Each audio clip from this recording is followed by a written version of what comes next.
Hello friends, welcome back everyone, welcome to my channel. और आज मैं लेकर आया हूँ जो हमारी 2100 क्वेश्चनों की सीरीज़ चल रही थी। ठीक फ्रेंड्स, 2100 क्वेश्चनों की जो हमारी सीरीज़ कंटिन्यू कर रखी थी हमने, तो उसका ये पार्ट नंबर 8वां है। ठीक फ्रेंड्स, इससे पहले हमने 7 पार्ट लगा लिए और 7 पार्टों के जरिए हम 1650 क्वेश्चन तक देख चुके थे। ठीक फ्रेंड्स, तो आज हम 1650 से आगे देखेंगे।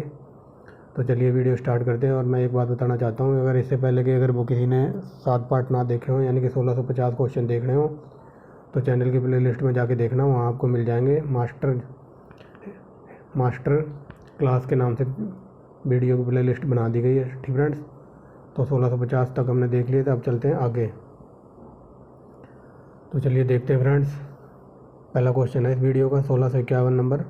वह मुगल सम्राट कौन था जिसके जीवन से धैर्य, संकल्प से सफलता की शिक्षा मिलती है। ठीक फ्रेंड्स, ये पूछा जा रहा है कि वह मुगल सम्राट कौन था जिसके जीवन से धैर्य और संकल्प की सफलता की शिक्षा मिलती थी। वो ऐसा कौन था? तो ऐसा था बाबर। ठीक फ्रेंड, ये धीरे धीरे सब कुछ करता था, A1 क्वालिटी का बंदा था। आगे चलते हैं। भारत में चिश्तिया सूफी मत को किसने स्थापित किया था? तो ये हो जाएगा option number B, Khwaja Moinuddin Chishti ने। आगे देखिए तीसरा क्वेश्चन। ठीक फ्रेंड्स, थोड़ा तीव्र गति से चलेंगे इस वीडियो में। ठीक फ्रेंड, दक्षिण भारत के पोलीगार कौन थे? तो ये हो जाएगा ऑप्शन नंबर सी, क्षेत्रीय प्रशासनिक और सैन्य नियंत्रक। ठीक फ्रेंड, चौथा क्वेश्चन देखिए, बहमनी राज की स्थापना किसने की थी? तो ये की थी अलाउद्दीन हसन ने। ठीक फ्रेंड, ऑप्शन नंबर ए हो जाएगा। और ये 55वां नंबर देखिए, निकोलो कॉन्टी कौन था? तो ये था ऑप्शन नंबर बी। ठीक फ्रेंड, यहाँ पर इटली का एक यात्री जो विजयनगर की यात्रा पर आया था। वेरी वेरी मोस्ट इंपॉर्टेंट है ये क्वेश्चन। ठीक फ्रेंड, देख लीजिए, कई बार ये मिलान करने के लिए पूछ लेता कि निकोलो कॉन्टी कहाँ से आया था, तो इटली का यात्री था। ठीक फ्रेंड, आगे देखिए 56 नंबर, निम्नलिखित सुल्तानों। ठीक फ्रेंड, निम्नलिखित सुल्तानों में से कौन कौन सा वह सुल्तान था जिसने अन्न के ऊपर, यानी कि अनाजों के ऊपर कर समाप्त कर दिया था? तो ये था ऑप्शन नंबर डी। ठीक फ्रेंड, सिकंदर लोदी। आगे देखें, समुद्रगुप्त को जो प्रयाग परिस्थिति मिली है, ठीक फ्रेंड, जो प्रयाग में इसका अभिलेख वगैरह मिला है, तो उस अभिलेख में किसका नाम मिलता है? तो उसमें मिलता है जहांगीर का नाम। ठीक फ्रेंड, आगे देखिए, प्रथम मुस्लिम आक्रमणकारी कौन था? तो ये था मोहम्मद बिन कासिम, 712 में। ठीक फ्रेंड, सफल आक्रमण था ये पहला हमारे देश के ऊपर। आगे चलते हैं, शाहनामा के लेखक फिरदौसी किसके दरबार में थे? तो ये हो जाएगा ऑप्शन नंबर बी, गजनबी के दरबार में। आगे चलिए, किस मुस्लिम शासक के सिक्कों पर देवी और की लक्ष्मी की आकृति बनी हुई थी? तो ऐसा था मोहम्मद गौरी। ठीक friend, very very most important question यहाँ से डीप में ये पूछा जाता है। कई बार यूपीपीसीएस में क्वेश्चन ये बना कि ऐसा कौन सा शासक था जिसके सिक्कों पर एक तरफ कलमा खुदा हुआ था मुस्लिम भाषा में। ठीक फ्रेंड, कलमा खुदा हुआ था और दूसरी तरफ लक्ष्मी देवी की आकृति थी, तो उसका आंसर हो जाएगा मोहम्मद गौरी। ठीक फ्रेंड्स, आगे देखिए 61 नंबर। ठीक फ्रेंड्स, 61 नंबर देखिए, निम्नलिखित में से किसने भारत में प्रसिद्ध फारसी त्यौहार नवरोज को मनाना आरंभ किया था? तो ये किया था बलबल ने। ठीक फ्रेंड्स, कई बार क्वेश्चन ये पूछा जाता है कि मुगलों ने ये क्या कहते हैं, मुगलों ने ये त्यौहार किससे लिया था, मतलब तो ये लिया था फारसियों। ठीक फ्रेंड्स, फारसियों का त्यौहार था ये नवरोज, तो मुगलों ने वहाँ से लिया था। ठीक फ्रेंड्स, से आगे चलते हैं। निम्न भाषाओं में से किस भाषा को दिल्ली सल्तनत ने संरक्षण दिया था? तो ये दिया था फारसी भाषा को। आगे देखिए 63 नंबर, निम्नलिखित में से किस प्रथा की शुरुआत राजपूतों ने की थी? तो ये थी जौहर प्रथा। ठीक फ्रेंड, ऑप्शन नंबर सी। आगे चलिए, ठीक है, ठीक फ्रेंड, तो ये जौहर प्रथा थी। आगे देखिए हिंदू, 64वां नंबर देखिए, हिंदू यानी कि भारत की जनता के शब्द में सबसे पहले हिंदू शब्द प्रयोग किया था, ये किया था अरबों ने। ठीक friend, very very most important है। आगे देखिए, महमूद गजनबी के साथ भारत में आने वाला प्रथम मुस्लिम था अलबरूनी। आगे चलिए, युद्ध। ठीक फ्रेंड्स, युद्ध जिसमें भारत में मुस्लिम लीग की स्थापना हुई थी, तो यहाँ पूछा जा रहा है भाई कौन सा युद्ध था जिसके बाद भारत में मुस्लिम लीग की स्थापना हुई थी? तो ये हो जाएगा ऑप्शन नंबर बी, तराइन का द्वितीय युद्ध। ठीक फ्रेंड, ये हुआ था 1192 में। ठीक फ्रेंड, 1192 याद रखना, पृथ्वीराज चौहान, ठीक फ्रेंड्स, और मोहम्मद गौरी के बीच हुआ था तराई में। ठीक फ्रेंड, तराइन में, ये हरियाणा में जगह पड़ती है। आगे चलिए, ठीक फ्रेंड्स, आगे देखिए 67 नंबर, निम्नलिखित सुल्तानों में से किसने गढ़मुक्तेश्वर की मस्जिदों की दीवारों पर अपने अभिलेखों में स्वयं को खलीफा कहा है?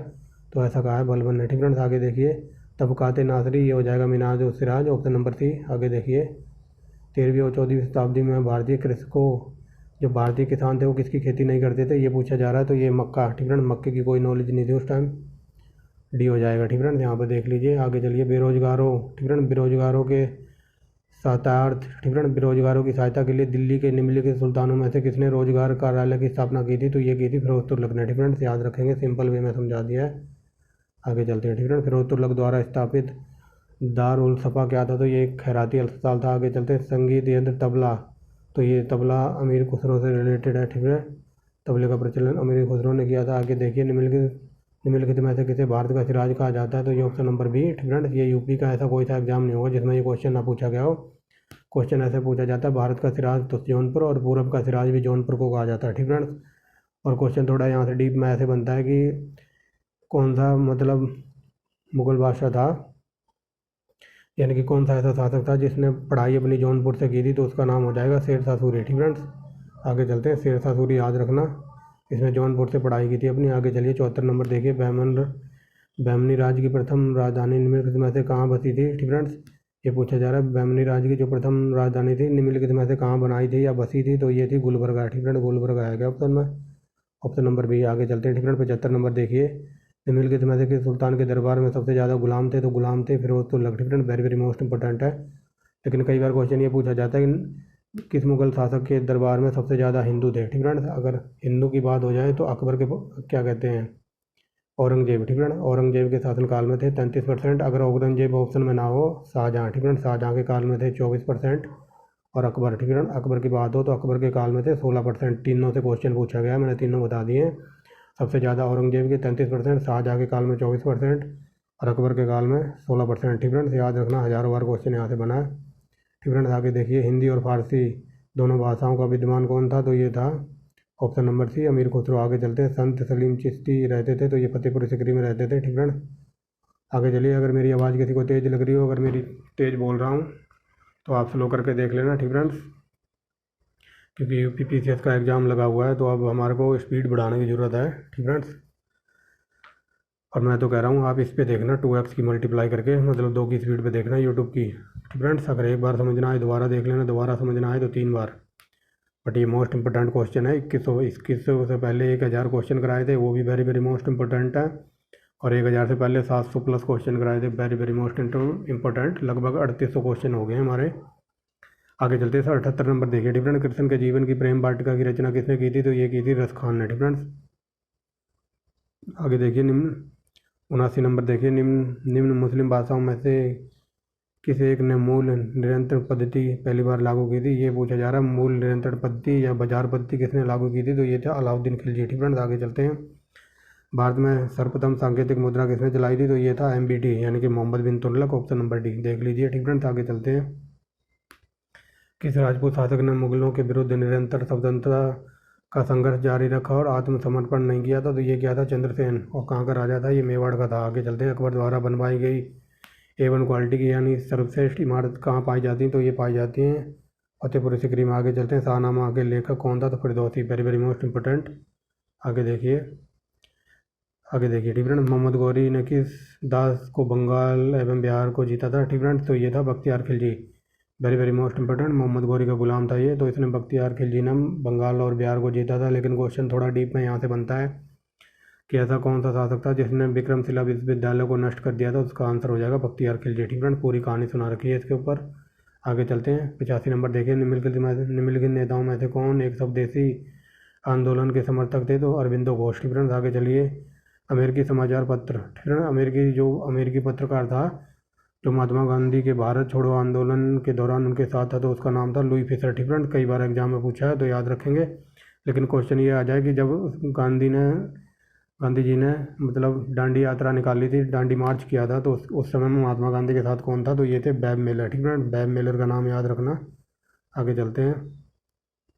इनमें से किसने रानी लक्ष्मीबाई रेजिमेंट की स्थापना की थी, सुभाष चंद्र बोस। आगे देखिए। पहले अफसर पर भारत के प्रधानमंत्री की नियुक्ति किसने की थी, तो जनरल गवर्नर ने की थी। ऑप्शन नंबर ए हो जाएगा। ठीक फ्रेंड, देख लीजिए, ये यहाँ दिया हुआ है ऑप्शन नंबर ए। आगे चलते हैं। 89 नंबर किताब उल हिंद किसकी रचना है, तो ये है अल-बरूनी की, जो हमारे देश के इतिहास के लिए आज भी A1 क्वालिटी की बुक है। ठीक फ्रेंड, अमीर खुसरो का जन्म हुआ था तो एटा में। ठीक फ्रेंड्स, ये उत्तर प्रदेश में पड़ता है। एटा जिला के अंदर एक जगह पड़ती है कासगंज। ठीक फ्रेंड, कासगंज अगर ऑप्शन में ना हो तो पटियाली। ठीक फ्रेंड, कासगंज गांव था, पटियाली नामक स्थान पर हुई थी। अगर कासगंज ऑप्शन में ना हो तो पटियाली जरूर होगा। आगे चलते हैं। मुगल शासन में जो मीर बख्शी था उसका क्या कार्य था, तो ये था ऑप्शन नंबर डी, भू राजस्व अधिकारी का पर्यवेक्षण करना। आगे चलते हैं। 92 नंबर। निम्नलिखित में से किसने मुगल सेना में चिकित्सक नियुक्त किया गया था, ठीक फ्रेंड, ये पूछा जा रहा है।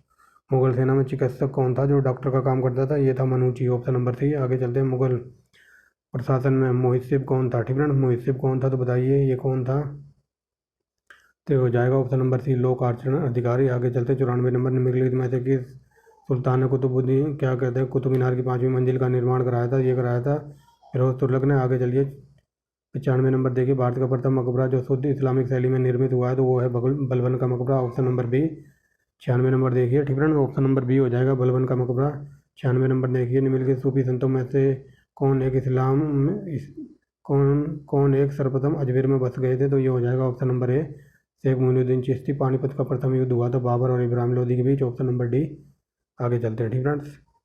मेवाड़ के राजा, ठीक है, मेवाड़ के जिस राजा ने 1527 में खानवा का युद्ध लड़ा था बाबर को, ठीक है, बाबर के साथ युद्ध हुआ था और वो हार गया था, तो वो था राणा सांगा, ठीक है, वेरी वेरी मोस्ट इंपोर्टेंट, हजारों बार पूछा है और कई बार क्वेश्चन यहाँ से डीप में पूछा जाता है कि बाबर ने किस युद्ध में जिहाद का नारा दिया था? तो वो खानवा का युद्ध हो जाएगा, ठीक है, याद रखना। 1527 में महाराणा सांगा के साथ हुई थी इसकी लड़ाई और बाबर ने इसे हरा दिया था, कहाँ पर, ठीक है। तो क्या कहते हैं, तो इसी युद्ध में खानवा के युद्ध में ही बाबर ने जिहाद का नारा दिया था, याद रखेंगे, कई बार पूछा है, ठीक है। गोलकुंडा का वर्तमान नाम है हैदराबाद। आगे देखते हैं, द्वार समुद्र किस राजवंश की राजधानी थी? तो ये होयसल की थी, ठीक फ्रेंड्स। आगे देखिए 701 यानी कि 1701 नंबर, ठीक फ्रेंड्स। कोई व्यक्ति किसी की जात और धर्म संप्रदाय ना पूछे तो ऐसा कथन था रामानंद का। आगे चलिए दूसरा क्वेश्चन देखिए, निम्नलिखित में से किसी युद्ध में एक पक्ष द्वारा भारत में तोपों का इस्तेमाल किया गया था? पानीपत के पहले युद्ध में तोपों का इस्तेमाल किया था बाबर ने, ठीक फ्रेंड्स। आगे चलते हैं, बाबर ने पातशाह की पदवी धारण की थी तो ये काबुल में की थी। आगे चलिए, सल्तनत काल में भू राजस्व की सर्वोच्च ग्रामीण अधिकारी कौन था? तो ये था ऑप्शन नंबर ए चौधरी, ठीक फ्रेंड्स। आगे चलिए, प्रसिद्ध मध्यकालीन संत शंकरदेव संबंधित थे तो ये वैष्णव संप्रदाय थे, very very most important. Vallabhacharya की जन्म स्थली है तो ये है चंपारण, ठीक है ना, ऑप्शन नंबर डी। आगे चलते हैं, बाबा फरीद, ठीक है ना, बाबा फरीद जो क्या बोल रहा हूँ मैं, फरीद, ठीक है ना, ये फरीद शेरशाह सूरी का पुराना नाम था, याद रखेंगे, बचपन का नाम था फरीद, ठीक है ना। फरीद जो बाद में शेरशाह सूरी बना, कहाँ शिक्षा प्राप्त की थी? तो ये मैंने शुरू में ही बता दिया था, इसने जौनपुर से शिक्षा प्राप्त की थी, ठीक है। आगे चलिए, औरंगजेब के किस पुत्र ने विद्रोह कर के राजपूतों के विरुद्ध अपने पिता की स्थिति को दुर्बल कर दिया था? तो ऐसा किया था अकबर ने, ठीक है, इसने अपने पिता के खिलाफ ही विद्रोह कर दिया था। आगे चलते हैं, बनारस इलाहाबाद के तीर्थ यात्रा कर की समाप्ति के लिए कि किसने मुगल बादशाह के सामने बनारस के पंडितों का नेतृत्व किया था? तो ये किया था कविंद्राचार्य ने, ठीक है। आगे चलते हैं 1710 नंबर पर, निम्नलिखित सूफीवाद के सिलसिले में से कौन संगीत के विरुद्ध था? तो ये था ऑप्शन नंबर डी नक्शबंदी, ठीक है, ये देख लीजिए, ऑप्शन नंबर डी है। आगे देखिए, विजयनगर के राजा कृष्णदेव राय ने गोलकुंडा का युद्ध किस राजा के साथ लड़ा था? तो बताइए, ये हो जाएगा ऑप्शन नंबर ए कुली कुतुब शाह के साथ। 12वां नंबर देखिए, दिल्ली का वह सुल्तान कौन था जो भारत में नहरों के लिए बड़े जाल के निर्माण के लिए प्रसिद्ध था? तो ऐसा था फिरोज तुगलक, ठीक है, फिरोज तुगलक है क्या, ऑप्शन नंबर सी। आगे चलिए, निम्नलिखित में से कौन शाहजहाँ के शासनकाल का राज कवि था? तो कलीम, ठीक है, ऑप्शन नंबर ए। आगे देखिए 14वां नंबर, मुगल सम्राट में जहांगीर को इंग्लिश खान की उपाधि, ठीक है, जहांगीर ने किसे इंग्लिश खान की उपाधि दी थी? विलियम हॉकिंस को, हजारों बार पूछा है, ठीक है। आगे चलते हैं, किस मुगल बादशाह के विरुद्ध जौनपुर से फतवा जारी हुआ था? अकबर, ठीक है। आगे देखिए, दिल्ली सल्तनत में कौन सा सुल्तान लाख बख्श के नाम से जाना जाता था? तो ये था Qutbuddin Aibak, option number D, ठीक है, ऑप्शन नंबर डी याद रखेंगे, ठीक है। कुतुबुद्दीन ऐबक ये किसका, मोहम्मद गौरी का गुलाम था। मोहम्मद गौरी के 2-3 गुलाम थे, एक तो था कुतुबुद्दीन ऐबक, ठीक है, याद रखेंगे, और एक था अभी जो पीछे पड़ गया है बख्तियार खिलजी, ठीक है, बख्तियार खिलजी था। और कुतुबुद्दीन ऐबक का एक और गुलाम था, क्या कहते हैं, इल्तुतमिश, ठीक है। ये जो इल्तुतमिश जो है ये कुतुबुद्दीन ऐबक का गुलाम था, और इल्तुतमिश का भी एक और गुलाम था कुबाचा, ठीक है, ये गुलामों का गुलाम भी इसको कहा जाता है, ठीक है, तो याद रखेंगे। आगे चलते हैं, ठीक है। निम्नलिखित में से किस मुगल बादशाह ने अंग्रेजों को बंगाल से शुल्क मुक्त व्यापार करने की सुविधा प्रदान की थी? तो ये की थी फारूक शीर ने, ठीक है, वेरी वेरी मोस्ट इंपोर्टेंट है, कई बार ये पूछा जाता है गणितकार किसको कहा जाता है? तो उसका आंसर हो जाएगा फारूक शीर, ठीक है। और कई बार ये पूछा जाता है जिंदा पीर किसे कहा जाता है? तो ये नीचे है ना, ये देखिए, ये औरंगजेब को कहा जाता है, ठीक है। और अशोक को क्या कहा जाता है? प्रिय नामदर्शी, ठीक है। ये कुछ इनके हैं, और एक और है जो हजारों बार एग्जाम में पूछा है कि किसको, मोहम्मद शाह रंगीला को क्या कहा जाता है? तो उसको रंगीला बादशाह कहा जाता है, ठीक है। रंगीला बादशाह किसे कहा जाता है? मोहम्मद शाह को, ठीक है, आगे याद रखेंगे। आगे चलिए, महान संस्कृत कवि एवं नाटककार राजशेखर किसके दरबार में थे? तो ये थे महेंद्रपाल प्रथम के। आगे चलते हैं, दिलवाड़ा का जैन मंदिर स्थित है, तो ये माउंट आबू में है। ठीक फ्रेंड, कई बार ये पूछा जाता है कि जो दिलवाड़ा माउंट आबू में जो मंदिर बना हुआ है दिलवाड़ा का, वो कौन से धर्म से संबंधित है, तो वो जैनों का मंदिर है। ठीक फ्रेंड, याद रखना। और कई बार ये पूछा गया है कि ये कैसे बना हुआ है, तो ये पूरा संगमरमर का बना है। ठीक फ्रेंड, ऊपर से नीचे तक पूरा संगमरमर। आगे चलते हैं। ठीक फ्रेंड, औरंगजेब की मृत्यु के बाद मुगल सत्ता किसने संभाली थी, तो ये संभाली थी बहादुर शाह प्रथम ने। लेकिन कई बार क्वेश्चन ये बना है कि जब औरंगजेब की मृत्यु हुई थी तो मराठा शासन किसके हाथों में था, तो वो था ताराबाई। ठीक फ्रेंड, ताराबाई का नाम याद रखेंगे। ठीक friend, very very most important है। आगे चलते हैं। अष्टप्रधान। ठीक फ्रेंड, यहाँ पूछा है अष्टप्रधान मंत्री परिषद किसके दरबार में थे, तो शिवाजी। अगर ये पूछ लिया अष्ट दिग्गज किसके दरबार में थे, तो वो था कृष्ण देव राय, और जो कि वो तेलुगु कवि थे। ठीक friend, very very most important. आगे चलते हैं। मुगल सम्राट जिसने सर्वाधिक संख्या में हिंदू अधिकारियों को नियुक्त किया था, तो ये मैं बता चुका हूँ, औरंगजेब। ठीक फ्रेंड, औरंगजेब था। इसके काल में 33%। ठीक फ्रेंड, ये शुरू में ही बता दिया मैंने। आगे चलते हैं। जजिया किसने लगाया था दोबारा से, तो ये औरंगजेब ने लगाया था। आगे चलते हैं। 25 नंबर निम्नलिखित में से किस शासक ने दीवान ए अमीर कोई बाग की स्थापना की थी, तो ये की थी MBT यानी कि मोहम्मद बिन तुगलक। आगे देखिए, पहला ईरानी शासक जिसने भारत के कुछ हिस्सों पर अपना कब्जा किया था, तो वो था डेरियस प्रथम। Option number C. ठीक फ्रेंड्स, यहाँ दिया हुआ है। आगे चलिए। अकबर के शासनकाल में दक्कन में निम्न पद्धतियों में से कौन भू राजस्व वसूली का प्रचलित आधार था, तो हलों की ठीक फ्रेंड्स, ये हलों की संख्या से वसूल करता था। हलों की संख्या को गिनकर कौन, अकबर। ठीक फ्रेंड्स, आगे चलते हैं। 28 नंबर मध्यकालीन जिस मध्यकालीन भारतीय लेखक ने अमेरिका की खोज का उल्लेख किया था। ठीक फ्रेंड्स, तो अमेरिका की खोज का उल्लेख किया था अबुल फजल। ठीक फ्रेंड्स, ऑप्शन नंबर डी। ठीक फ्रेंड्स, ऑप्शन नंबर डी। आगे चलते हैं। दिल्ली सल्तनत के अधिकांश अमीर सुल्तान किस वर्ग के थे, तो ये तुर्क वर्ग के थे। ऑप्शन नंबर एक हो जाएगा। ठीक फ्रेंड्स, ऑप्शन नंबर ए। आगे चलते हैं। विजयनगर। ठीक फ्रेंड्स, विजयनगर के किस शासक ने चीन के सम्राट के बाद अपना दूत भेजा था, तो ये तो भेजा था बुक्का प्रथम ने। ठीक friends, very very most important. आगे चलते हैं। हैनसांग। ठीक फ्रेंड्स, हैनसांग किसके शासन काल में आया था, हाथ से बनेगा हैनसांग, हाथ से बनेगा हर्ष। ठीक फ्रेंड्स, आगे चलते हैं। जो हर्ष और हैन क्या कहते हैं, हर्ष और पुलकेशिन द्वितीय की लड़ाई हुई थी, वो हुई थी नर्मदा नदी के किनारे। कई बार एग्जाम में पूछा है। ठीक फ्रेंड्स, कौन सी नदी के किनारे, नर्मदा नदी के किनारे। बट यहाँ पूछा है हर्ष का जो दक्षिणावर्ती आगमन था वो किसने रोका था, तो ये भी पुलकेशिन द्वितीय ने इसको हरा दिया था। ठीक फ्रेंड्स, क्वेश्चन यही पूछना चाहता है कि हर्ष को किसने हराया था, तो पुलकेशिन द्वितीय ने। लेकिन कई बार क्वेश्चन ये बना है कौन सी नदी के किनारे, तो ये हुआ था नर्मदा नदी के किनारे। ठीक फ्रेंड्स, ये दिया हुआ है ना नर्मदा नदी, इसको याद रखना, कई बार क्वेश्चन पूछ लेता है यहाँ से। आगे चलते हैं। 33 नंबर देखिए। शिवाजी का छत्रपति के रूप में औपचारिक राजस्व काम हुआ था, तो यह हुआ था रायगढ़ में। आगे देखिए 34 नंबर। निम्नलिखित राजाओं में से किसने राम सीता आकृतियों और रामसिंह देवनागरी लेख में युक्त कुछ सिक्के चलाए थे, तो सिक्के चलाए थे ऑप्शन नंबर डी। ठीक है, अकबर ने। Option number D. आगे चलते हैं। किसको की सहायता के लिए किस मध्यकालीन भारतीय शासक ने पट्टा और कबूलियत की स्थापना की थी, तो ये की थी शेरशाह ने। ठीक है, ऑप्शन नंबर सी। पट्टा और कबूलियत इसमें चलाया था। आगे चलते हैं। 36 नंबर देखिए। मध्यकालीन भारत में निम्नलिखित में से किस संत का जन्म प्रयाग में हुआ था, तो ये ऑप्शन नंबर बी हो जाएगा। ठीक है, रामानंद का। आगे चलते हैं। 37 नंबर। निम्नलिखित में से किस चीनी यात्री ने चालुक्य के शासनकाल में चीनी एवं भारतीयों का संबंध का विवरण दिया है, तो बताइए ये किसने दिया। ऑप्शन नंबर डी, मताबलिन ने। ठीक है, ऑप्शन नंबर डी। आगे चलिए। चोल साम्राज्य का अंत किसने कर दिया था, मलिक काफूर ने। ठीक है, मुगलों की अदालत की भाषा थी ये फारसी थी। ठीक है, ऑप्शन नंबर बी। ठीक है, आगे देखते हैं। 40 नंबर देखिए। दिल्ली के लाल किले में मोती मस्जिद का निर्माण कराया था औरंगजेब ने। ठीक है, औरंगजेब है क्या ऑप्शन में, तो यहाँ देखिए औरंगजेब, ऑप्शन नंबर डी। आगे चलते हैं। 41 नंबर। निम्नलिखित में से कौन शासक पृथ्वीराज तृतीय के नाम से जाना जाता था, तो पृथ्वीराज तृतीय को पृथ्वीराज चौहान कहा जाता था। ठीक है, कई बार पूछा है। आगे चलते हैं। निम्नलिखित मध्ययुगीन शासकों में से कौन उच्च शिक्षित था, तो उच्च शिक्षित अभी बताया ना, ये जौनपुर से पढ़ के आया था। ठीक है, शेरशाह। आगे चलते हैं। निम्नलिखित में से किसे अकबर ने स्वयं मारा था, तो ये ऑप्शन नंबर ए हो जाएगा। आदम खान को अकबर खुद मारने गया था। आगे चलते हैं। भक्ति संस्कृति का भारत में पुनर्जागरण हुआ था 14वीं 15वीं 16वीं शताब्दी में। ठीक है, 15वीं 16वीं याद रखेंगे। जौनपुर नगर की स्थापना की थी फिरोज तुगलक ने, और किसकी स्मृति में, तो ये की थी इसके भाई जोना खान। ठीक है, जोना खान की स्मृति में। आगे चलते हैं। अलाउद्दीन संबंध है ये महुआ से। आगे चलते हैं। सरंजामी प्रथा किससे संबंधित है, तो ऑप्शन नंबर ए, मराठा भूराजस्व प्रथा से संबंधित है। आगे चलते हैं। प्रथम वास्तविक मेहराब किस सल्तनत कालीन स्मारक में दिखाई देता है, तो ये हो जाएगा बलबन का मकबरा। ठीक है, वेरी वेरी मोस्ट इंपॉर्टेंट, ऊपर पढ़ के आए हैं अभी। मुगल। ठीक है, मुगलों क्या बोल रहा हूँ मैं, शिवाजी। ठीक है, शिवाजी मुगलों के कैद से भागने में सफल हो गए थे, तो उनको कौन से नगर में कैद किया गया था।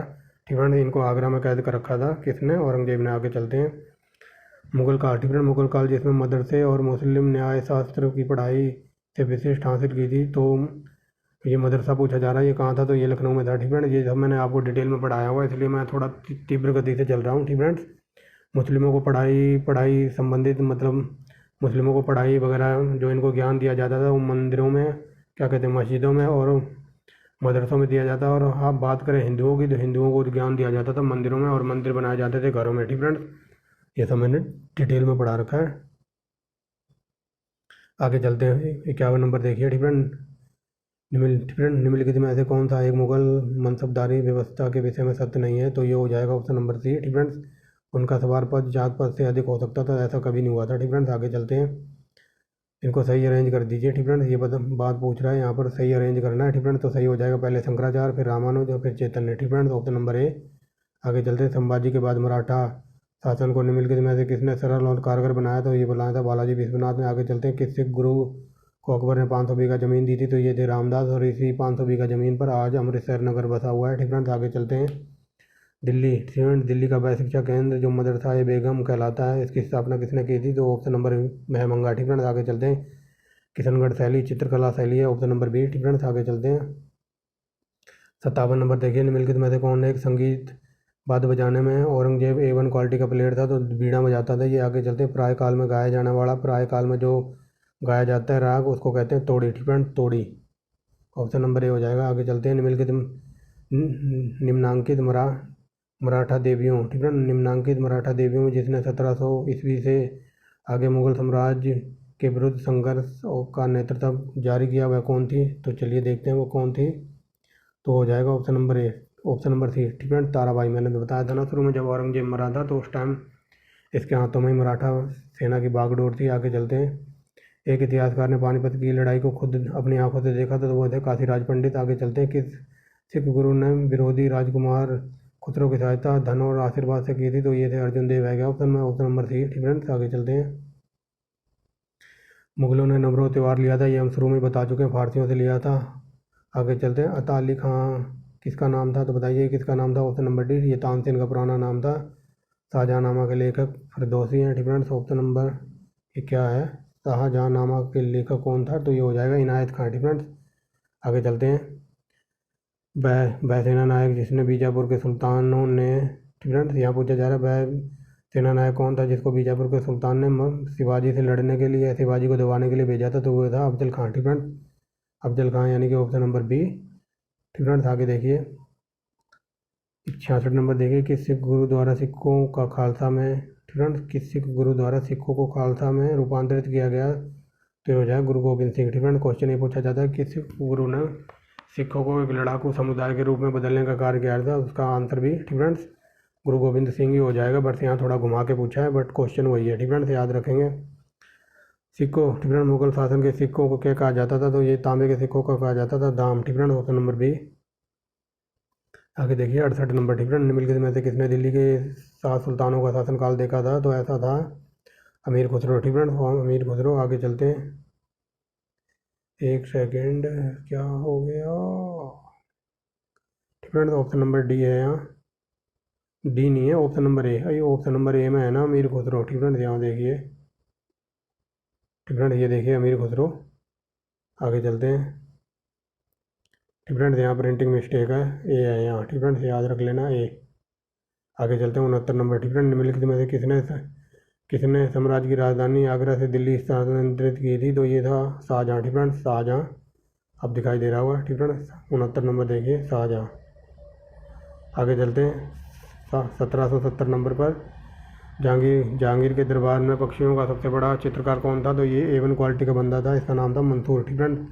अगर क्वेश्चन डी में पूछ ले कि ये मंसूर सबसे ज़्यादा कौन सा प्रिय चित्र था इसका, तो ये सबसे ज़्यादा A1 क्वालिटी का बनाता था बाज का चित्र, ठीक फ्रेंड, बाज।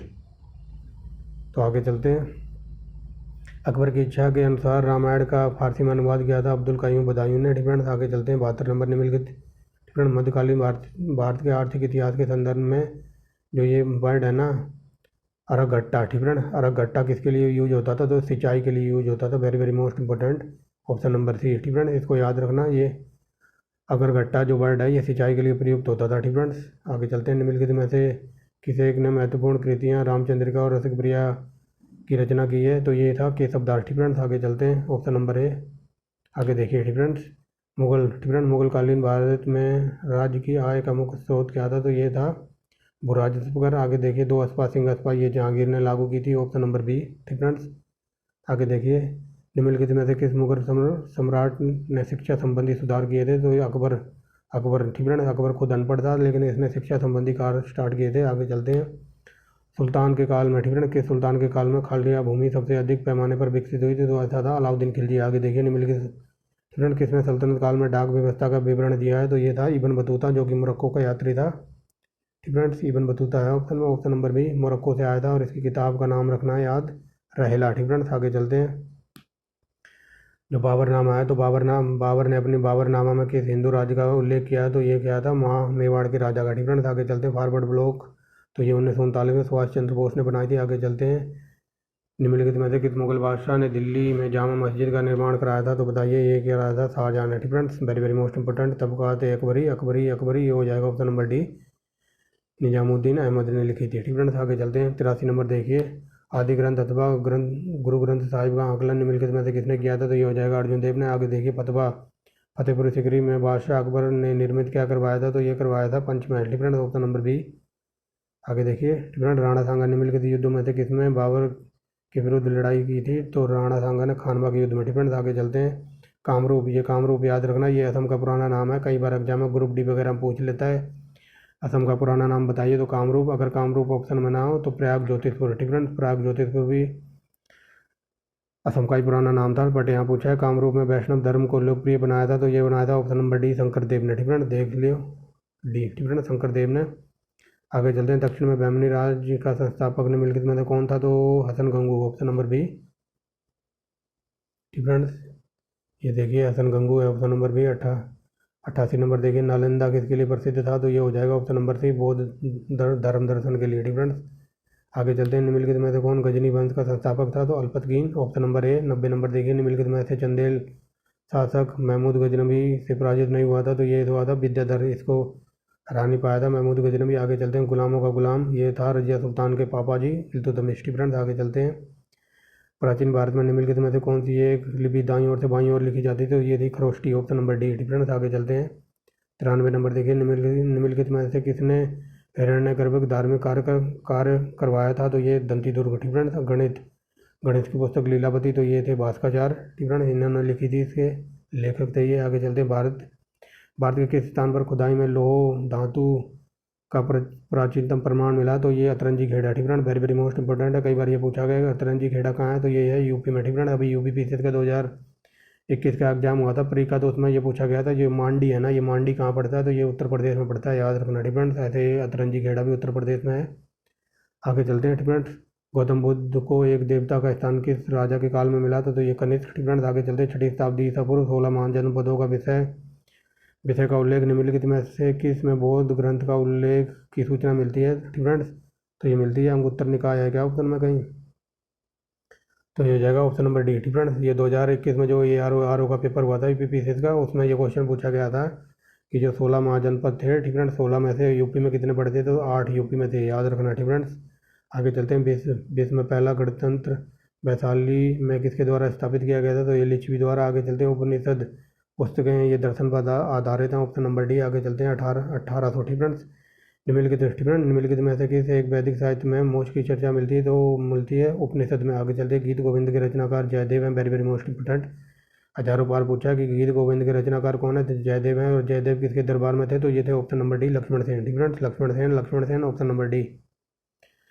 802 नंबर देखिए। ठीक फ्रेंड्स, निम्न में से किसी एक स्थल में पाषाण संस्कृति से लेकर हड़प्पा संस्कृति के अवशेष मिले, तो ऐसा था मेहरगढ़। ठीक फ्रेंड्स, आगे चलते हैं। उत्तर वैदिक काल में निम्नलिखित में से किनको आर्य संस्कृति का धुर माना जाता था, तो ये था अंग। ठीक फ्रेंड्स, अंग और Magadh, very very most important. ठीक फ्रेंड्स, आर्य संस्कृति का ये गढ़ था। ठीक फ्रेंड्स, कई बार यहाँ से क्वेश्चन पूछा जाता है। इनकी राजधानियाँ, ठीक फ्रेंड्स, राजधानियाँ सूरसेन की थी मथुरा, मत्स्य की थी विराटनगर, कुरु की थी पांचाल। ठीक फ्रेंड्स, कुरु की थी इंद्रप्रस्थ और पांचाल की थी अहिछत्र। और आगे चलते हैं। अंग की थी चंपा। ठीक फ्रेंड्स, याद रखना, वेरी वेरी मोस्ट इंपॉर्टेंट है ये राजधानी है। ठीक है ना, कई बार मिलान करने के लिए पूछ लेता है डायरेक्ट। और ये बताइए जो A1 क्वालिटी का स्तूप है ना, वो जो निम्नलिखित में से किसे सर्वश्रेष्ठतम सबूत स्तूप मानते हैं, तो ये हो जाएगा ऑप्शन नंबर सी, सांची का स्तूप। आगे चलते हैं। वो गुप्त काल में, ठीक है ना, गुप्त काल में उत्तर भारतीय व्यापार निम्नलिखित में से किस पत्तन से होता था, तो व्यापार होता था ताम्रलिप्ति बंदरगाह से, ठीक है ना, तो ऑप्शन नंबर ए बृहद पाषाण, ठीक है ना, बृहद पाषाण स्मारकों की पहचान की गई है, तो ऑप्शन नंबर सी मृतकों को दफनाने के स्थान के रूप में, ठीक है ना। आगे चलते हैं। ऑप्शन नंबर बी है, देख लीजिए यहाँ पर। 7वां नंबर देखिए, निम्नलिखित अभिलेखों में से कौन सा ईरान से भारत में आर्यों के आगमन की सूचना देता है, तो ऑप्शन नंबर सी भोगाज को ही हजारों बार पूछा है। आगे चलते हैं। कश्मीर, ठीक है ना, कश्मीर के कनिष्क के शासनकाल में बौद्ध संगति आयोजित की हुई थी, तो उसकी अध्यक्षता की थी वासुदेव ने, ठीक है ना। आगे चलते हैं। रज्जू कौन थे, तो ये हो जाएगा ऑप्शन नंबर, ठीक है ना, ये हो जाएगा ऑप्शन नंबर बी, ठीक है ना।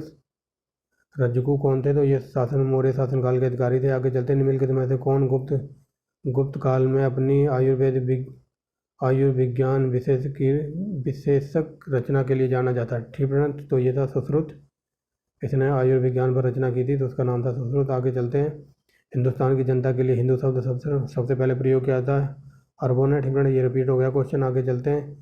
एक जोते हुए खेत के प्राचीनतम प्रमाण मिलते हैं, तो कालीगंगा में, ठीक है ना। सिंधु सभ्यता में बृहद स्नानागार, तो ये मोहनजोदड़ो में था। आगे चलते हैं, ठीक है ना। अलाउद्दीन खिलजी के आक्रमण के समय देवगिरी का शासक चंद्रदेव था। आगे चलते हैं। निम्नलिखित में से किस स्थान पर हड्डी के उपकरण मिले हैं, तो ये मिले हैं मैदास है, ठीक है ना, ऑप्शन नंबर सी, ठीक है ना। मैं अगर थोड़ा तेज़ चल रहा हूँ तो कोई बात नहीं, आप लोगों के लिए तेज़ चल रहा हूँ ताकि आप लोगों की ज़्यादा से ज़्यादा प्रैक्टिस हो सके। चाणक्य, ठीक है ना, चाणक्य, विष्णुगुप्त और कौटिल्य, ये तीनों एक ही बंदे का नाम था, याद रखना। इसके बचपन का नाम था विष्णुगुप्त। चाणक्य, कौटिल्य, ये 3 नाम एक ही बंदे के हैं, ठीक है ना। चाणक्य की जो पुस्तक थी, कौटिल्य की पुस्तक, देखिए यहाँ पर कौटिल्य लिख दिया है, ठीक है ना। कौटिल्य की अर्थशास्त्र थी, तो शासन के सिद्धांतों की पुस्तक थी ये। आगे चलते हैं। प्रसिद्ध जो यूनानी यात्री आया था मैग्नेस्नीज, तो ये आया था चंद्रगुप्त के दरबार में। आगे चलते हैं। चंद्रगुप्त क्या कहते हैं, मौर्य काल में टैक्स छुपाने या चोरी के लिए इनमें से कौन सी सजा दी जाती थी, ऑप्शन नंबर सी, ठीक है। मौर्य काल में अगर टैक्स नहीं चुकाओगे तो आपको मृत्यु दंड मिलेगा, ऑप्शन नंबर ए, सजाए मौत, ठीक है। आगे चलते हैं। निम्न में से, ठीक है, निम्न में से दक्षिण भारत में कौन सा राजवंश अपनी नौसैनिक शक्ति के लिए जाना जाता है, ये हजारों बार बताया कि चोलों के पास A1 क्वालिटी की नेवी थी, नौसेना, ठीक है, हजारों बार बताया। आबू जैन मंदिर किस में बना है, ठीक है। आबू जैन मंदिर, ये मैंने शुरू में ही बता दिया, ये संगमरमर में बना है, ठीक है, याद रखेंगे। किस काल में अछूतों की अवधारणा स्पष्ट रूप से विकसित हो गई थी, तो ये हो जाएगी धर्मशास्त्र के समय, ठीक है। कई बार यहाँ से क्वेश्चन बन जाएगा, अछूतों को और शूद्रों को क्या कहते हैं, अछूतों को और शूद्रों को, मतलब क्वेश्चन क्या पूछा जाता है, इनको वेद पढ़ने की अनुमति थी तो इनको नहीं थी, ठीक है। अछूतों को और शूद्रों को इनको वेद वगैरह पढ़ने की अनुमति नहीं थी, हजारों बार क्वेश्चन ये पूछा जाता है। आगे चलते हैं। सिंधु सभ्यता संबंधित है, तो ऑप्शन नंबर डी, बी, ठीक है। प्रागैतिहासिक काल से आगे देखिए 24 नंबर। सिंधु सभ्यता में आर्यों के पूर्व सिंधु सभ्यता को आर्यों से पूर्व रखे जाने का महत्वपूर्ण कारण क्या था, तो ऐसा था उनके मृत्यु, ठीक है, ऑप्शन नंबर डी, ये देख लीजिए, इनके मृतबांड थे, ठीक है। आगे चलते। सिंधु सभ्यता में संस्कृति वैदिक सभ्यता भिन्न क्यों थी, ठीक है, भिन्न इसलिए थी, तो ये हो जाएगा, जो सिंधु सभ्यता थी एक शहरी सभ्यता थी। हजारों बार ये क्वेश्चन पूछा गया कि सिंधु सभ्यता कैसी थी, तो एक शहरी सभ्यता थी, इनके पास एक चित्रलेखीय लिपि थी, ये भी सही है, ठीक है। तो यहाँ ऑप्शन नंबर डी हो जाएगा, ठीक है, ऑप्शन नंबर डी हमारा आंसर है। इनके पास लोहे और रक्षा के शास्त्रों का अभाव था, ठीक है। ये हजारों बार इस लाइन से क्वेश्चन बनाया कि सिंधु सभ्यता के लोगों के पास तो लोहे का ज्ञान था, तो नहीं था, ठीक है। यहाँ भी लिखा है अभाव था, यानी कि लोहे वगैरह को इनके ज्ञान की कमी थी, ठीक है। आगे चलते हैं। निम्नलिखित में से कौन सिंधु घाटी सभ्यता पर प्रकाश डालता है, तो ऑप्शन नंबर डी, ठीक है। ऑप्शन नंबर बी, पुरातत्व संबंधी खुदाई के दौरान ये मिले थे, ठीक है। आगे चलते हैं। भारत में चांदी की उपलब्धता का प्राचीनतम साक्ष्य मिला सिंधु घाटी सभ्यता, ठीक है, यानी कि हड़प्पा संस्कृति से। आगे चलते हैं। ख्वाजा मोइनुद्दीन चिश्ती किसके शिष्य थे, तो ये हो जाएगा option number C, Khwaja Usman Haruni के, ठीक है। आगे चलते हैं। शेख निजामुद्दीन औलिया किसके शिष्य थे, तो ये बाबा फरीद के थे, हजारों बार क्वेश्चन पूछा गया, ठीक है। आगे चलते हैं, ठीक है। आगे देखिए 30 नंबर क्वेश्चन 1830, ठीक है, यहाँ पर पहुँच गए और इसका आंसर हो जाएगा सी, ठीक है। बाबा फरीद के शिष्य थे निजामुद्दीन औलिया, ठीक है। ये पूछा जा रहा है कि चित्रकला की जो मुगल कलम थी वो भारतीय चित्रकला की रीढ़ थी, लेकिन मुगल चित्रकाल में कौन सी चित्रकला का प्रभाव नहीं पड़ा, ठीक है। मुगल काल ने कौन सी चित्रकला, मतलब कि इनके चित्र नहीं बनाए हैं, ठीक है। तो चलिए देखते हैं। इन्होंने पहाड़ी के बनाए थे, राजस्थान शैली कांगड़ा, लेकिन घाटी वगैरह के चित्र ये नहीं बनाते थे, ठीक है। आगे चलते हैं। निम्न मुसलमानों में से कौन हिंदी साहित्य के लिए हिंदी साहित्य के लिए किसका महत्वपूर्ण योगदान था? तो बताइए, ये हो जाएगा ऑप्शन नंबर सी, अब्दुल रहीम खान खाना। ठीक है, ये अकबर के नवरत्नों में से एक था। इन सब की ट्रिक की वीडियो आपको मिल जाएगी प्ले लिस्ट में। 32 नंबर देखिए, भारत के इतिहास के संबंध में अब्दुल हमीद लाहौरी कौन थे? तो ये हो जाएगा ऑप्शन नंबर बी, शाहजहाँ के शासनकाल का एक A1 क्वालिटी का राज इतिहासकार। ठीक है, आगे चलते हैं। चित्तौड़, जहाँ भी चित्तौड़ का नाम आएगा वहाँ राणा कुंभा का नाम जरूर आएगा। आगे चलते हैं, क्वेश्चन नंबर पढ़ते हैं। ठीक है, क्वेश्चन पढ़ते हैं। चित्तौड़ की कीर्ति स्तंभ किसने बनवाया था? तो ये राणा कुंभा ने बनवाया था। ठीक है, आगे चलते हैं। कौन सा सही सम्मिलित नहीं है? ठीक है, तो बताइए, ये हो जाएगा ऑप्शन नंबर ए, अजमेर। ठीक है, कुब्बल अल इस्लाम मस्जिद, ये अजमेर में नहीं है, बाकी सारे सही सम्मिलित हैं। आगे चलते हैं। ठीक है, दिल्ली का वह सुल्तान जिसने अपने स्मरण खुद लिखे थे? तो रोज तुगलक ने। ठीक है, आगे चलते हैं। जसवंत और दसावन, ये अकबर के शासनकाल में थे। ठीक है, आगे चलते हैं। मुगल काल, ठीक है, मुगल काल में निम्नलिखित बंदरगाहों में से किसको बाबुल, ठीक है, बाबुल का मक्का द्वार कहा जाता था? तो सूरत। ठीक है, आगे चलते हैं। पोलो का खेल कौन लेकर आया था इंडिया में? तो ये आ जाएगा तुर्क। ठीक है, ऑप्शन नंबर थी, तुर्क लेकर आए थे। ठीक है, और कई बार क्वेश्चन ये बना है, कुतुबुद्दीन ऐबक की मृत्यु कैसे हुई थी? तो ये घोड़े पे बैठ के पोलो या चौगान जो भी है खेल रहा था, तो वहाँ से घोड़े पे से गिरा और तुरंत सीधा खुदागंज पहुँच गया, यानी कि मर गया। आगे चलते हैं। शेख निजामुद्दीन औलिया की दरगाह कहाँ है? तो ये वेरी वेरी मोस्ट इंपॉर्टेंट है, ये हो जाएगी दिल्ली में। ठीक है, आगे चलते हैं। किस सूफी संत की मान्यता थी कि संगीत कि भक्ति संगीत ईश्वर के पहुंचने के लिए एक साधन है? तो ऐसा कहा था, ऑप्शन नंबर है मोइनुद्दीन चिश्ती ने। आगे चलते, दिल्ली सल्तनत के प्रभाव के उपरांत किस शासक के वर्ग में स्वर्ण मुद्राएं का प्रचलन किया गया? तो हुमायूं। ठीक है, ऑप्शन नंबर बी। आगे देखते हैं। हड़प्पा संस्कृति के जो बर्तन थे उन पर कौन सा रंग होता था? तो काला और लाल। ठीक है, काला और लाल, यानी कि लाल यहाँ ऑप्शन में है। आगे चलते हैं। मूर्ति, ठीक है, मूर्ति पूजा का प्रारंभ कब हुआ? तो पूर्व आर्यन। ठीक है, पूर्व आर्यन के आने से पूर्व। ठीक है, आगे चलते हैं। निम्नलिखित 44 नंबर देखिए।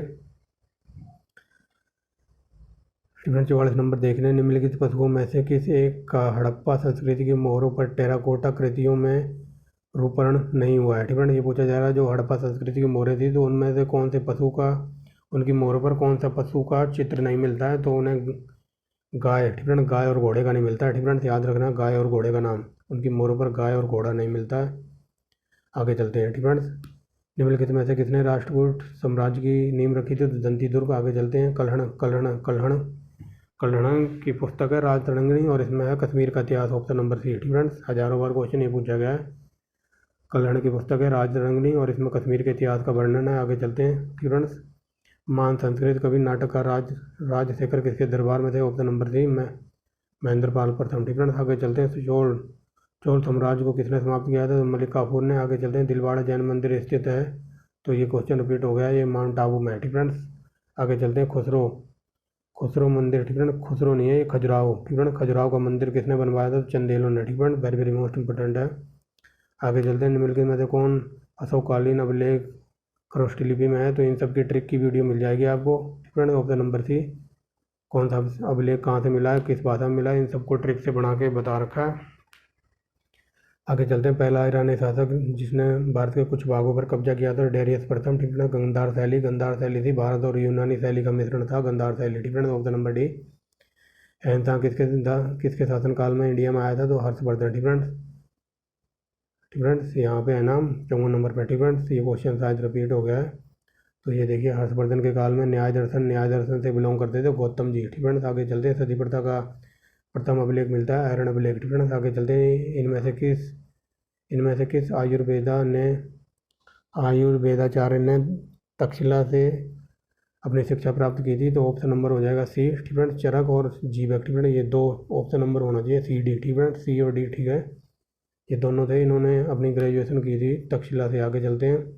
निम्नलिखित में से कौन एक कनिष्क के दरबार से संबंधित नहीं है? तो ऑप्शन नंबर डी, पतंजलि। ठीक है, आप लोग कमेंट बॉक्स में बताओगे पतंजलि किसके दरबार में थे। आगे चलते हैं। निम्नलिखित में से कौन सा शासक वर्ण व्यवस्था का रक्षक कहा जाता है? गौतमीपुत्र सातकर्णी। आगे चलते हैं। नचिकेता का आख्यान मिलता है कठोपनिषद में। ठीक है, कठोपनिषद में, ऑप्शन नंबर सी। निम्नलिखित में से किसने सेंटोकोटस, चंद्रगुप्त मौर्य और सिकंदर महान की भेंट का उल्लेख किया है? तो ये किया था जस्टिन ने। आगे चलते हैं। निम्नलिखित में से कौन बौद्ध साहित्य में महात्मा बुद्ध नैतिक एवं सिद्धांत संबंधित प्रवचन संकलित हैं, तो बताइए ये है ऑप्शन नंबर डी फ्रेंड, सूत्र पिटक में। ठीक फ्रेंड, आगे चलते हैं। निम्नलिखित में से कौन सा अधिकारी मौर्य प्रशासन का भाग नहीं था? तो ये ऑप्शन नंबर ए अग्रहार, ये मौर्य काल में नहीं था, बाकी सब थे। ठीक फ्रेंड, देख लीजिए ऑप्शन नंबर ए है। फ्रेंड्स, आगे चलते हैं। चोलों के अधीन ग्राम प्रशासन में बहुत से ब्यौरे जिन अभिलेखों में मिलते हैं वे कहाँ हैं? तो ये है ऑप्शन नंबर सी, उत्तर मयूर में। ठीक फ्रेंड्स, आगे चलते हैं। अजंता की गुफाएं निम्नलिखित में से किससे संबंधित है? ऑप्शन नंबर सी, जातक कथाओं से। ठीक फ्रेंड्स, हिंदू जैन और बौद्ध शैलकृत गुफाएं एक साथ विद्यमान है, तो बताइए ये कहाँ? ये हो जाएगा ऑप्शन नंबर सी, एलोरा में। ठीक फ्रेंड्स, राजतरंगिणी के लेखक थे, बताइए कौन थे? ऑप्शन नंबर हो जाएगा ए, राजतरंगिणी के लेखक कल्हड़ किसके दरबार में थे? तो जय सिंह के। ठीक फ्रेंड्स, जय सिंह के। और राजतरंगिणी के लेखक कल्हड़ हैं। ठीक फ्रेंड्स, ये अभी पीछे बताया है। कन्नाड़ वंश की स्थापना किसने की थी? तो न्यायदेव ने। आगे चलते हैं। ठीक फ्रेंड्स, ऑप्शन नंबर ए हो जाएगा, देख लीजिए यहाँ ये दुआ। ठीक फ्रेंड्स, आगे चलते हैं। निम्नलिखित में से कौन त्रिकोणात्मक संघर्ष का भाग नहीं था? ठीक फ्रेंड्स, ये तीनों लड़ते रहते, पतिहार, पाल और राष्ट्रकूट, और इसमें ये चोल नहीं थे। ठीक फ्रेंड्स, और ये तीनों क्यों लड़ते रहते? कन्नौज पर नियंत्रण करने के लिए। ठीक फ्रेंड्स, ये सब मैंने डिटेल में पढ़ाया है। आगे चलते हैं। पृथ्वीराज विजय का लेखक कौन था? तो ये था जयानक। ठीक फ्रेंड्स, आगे चलते हैं। 71 नंबर, अकबर के नवरत्नों में से निम्न में से कौन फलित ज्योतिषिक था? ठीक फ्रेंड्स, फलित ज्योतिषक था ये छप्पड़क। ठीक फ्रेंड्स, ऑप्शन नंबर थी। आगे चलते हैं। निम्नलिखित में से कौन एक प्राचीनतम भारत में व्यापारियों का निगम था? तो ये था ऑप्शन नंबर डी, मणिग्रामम। आगे देखिए। ठीक फ्रेंड्स, निम्नलिखित में से किसने भारत में स्वर्ण के सिक्कों का प्रचलन नियमित रूप से प्रयोग किया था? तो भीमकट विशेष ने। आगे देखिए 74 नंबर। ठीक फ्रेंड्स, सिंधु सभ्यता के बारे में निम्नलिखित में से कौन सा कथन असत्य है? उन्हें वो लोग लोहे की जानकारी नहीं थी। ठीक फ्रेंड्स, ऑप्शन नंबर डी, वो लोग लोहे से परिचित नहीं थे, ये गलत है हमारा। आगे चलते हैं। निम्नलिखित में से कौन सा सही सम्मिलित नहीं है? तो बताइए। ये कालीबंगा राजस्थान में पड़ता है, हरियाणा में नहीं पड़ता। आगे चलते हैं। ठीक फ्रेंड्स, बाकी आप देख लेना। 76 नंबर देखिए, हड़प्पा संस्कृति के स्थल और उनकी स्थिति के संबंधी निम्नलिखित में से कौन सा युग सही सम्मिलित नहीं है? तो बताइए कौन सा सही सम्मिलित नहीं है? ठीक फ्रेंड्स, ये राखीगढ़ी हरियाणा में पड़ता है। ठीक फ्रेंड्स, उल्टा लिखा हुआ था ऊपर। आगे चलते हैं। चंगूदड़ों का उत्खनन यानी खुदाई का निर्देशन किसने दिया था? जे एच मकई ने। ठीक फ्रेंड्स, ऑप्शन नंबर ए। आगे चलते हैं। राका टीला। ठीक फ्रेंड्स, एक सेकेंड, राका टीला कहाँ से मिला? तो ये मिला है संगनकल्लू से। संगनकल्लू कहाँ था? तो ये पड़ता था आंध्र प्रदेश में। आगे चलते हैं। गोल्ड शब्द का सबसे पहले प्रयोग किया गया था, ऑप्शन नंबर बी, ऋग्वेद में। यहाँ प्रिंटिंग मिस्टेक है। ठीक फ्रेंड्स, ये यहाँ पर बी होना चाहिए था। ठीक फ्रेंड्स, ये प्रिंटिंग मिस्टेक है। गोत्र शब्द का सबसे पहले उल्लेख मिलता है ऋग्वेद में। आगे चलते हैं। बुद्ध कौशाम्बी किसके शासनकाल में गए थे? तो ये गए थे उज्जैन के। ठीक फ्रेंड्स, आगे चलते हैं। अशोक के शिलालेखों को सबसे पहले पढ़ा था जेम्स प्रिंस ने। कब पढ़ा था? ये पढ़ा था 1800, एक सेकेंड, ये पढ़ा था 1837 में। ठीक है ना, अगर डी में क्वेश्चन बने तो 1837 याद रखना। आगे चलते हैं। गांव के शासन के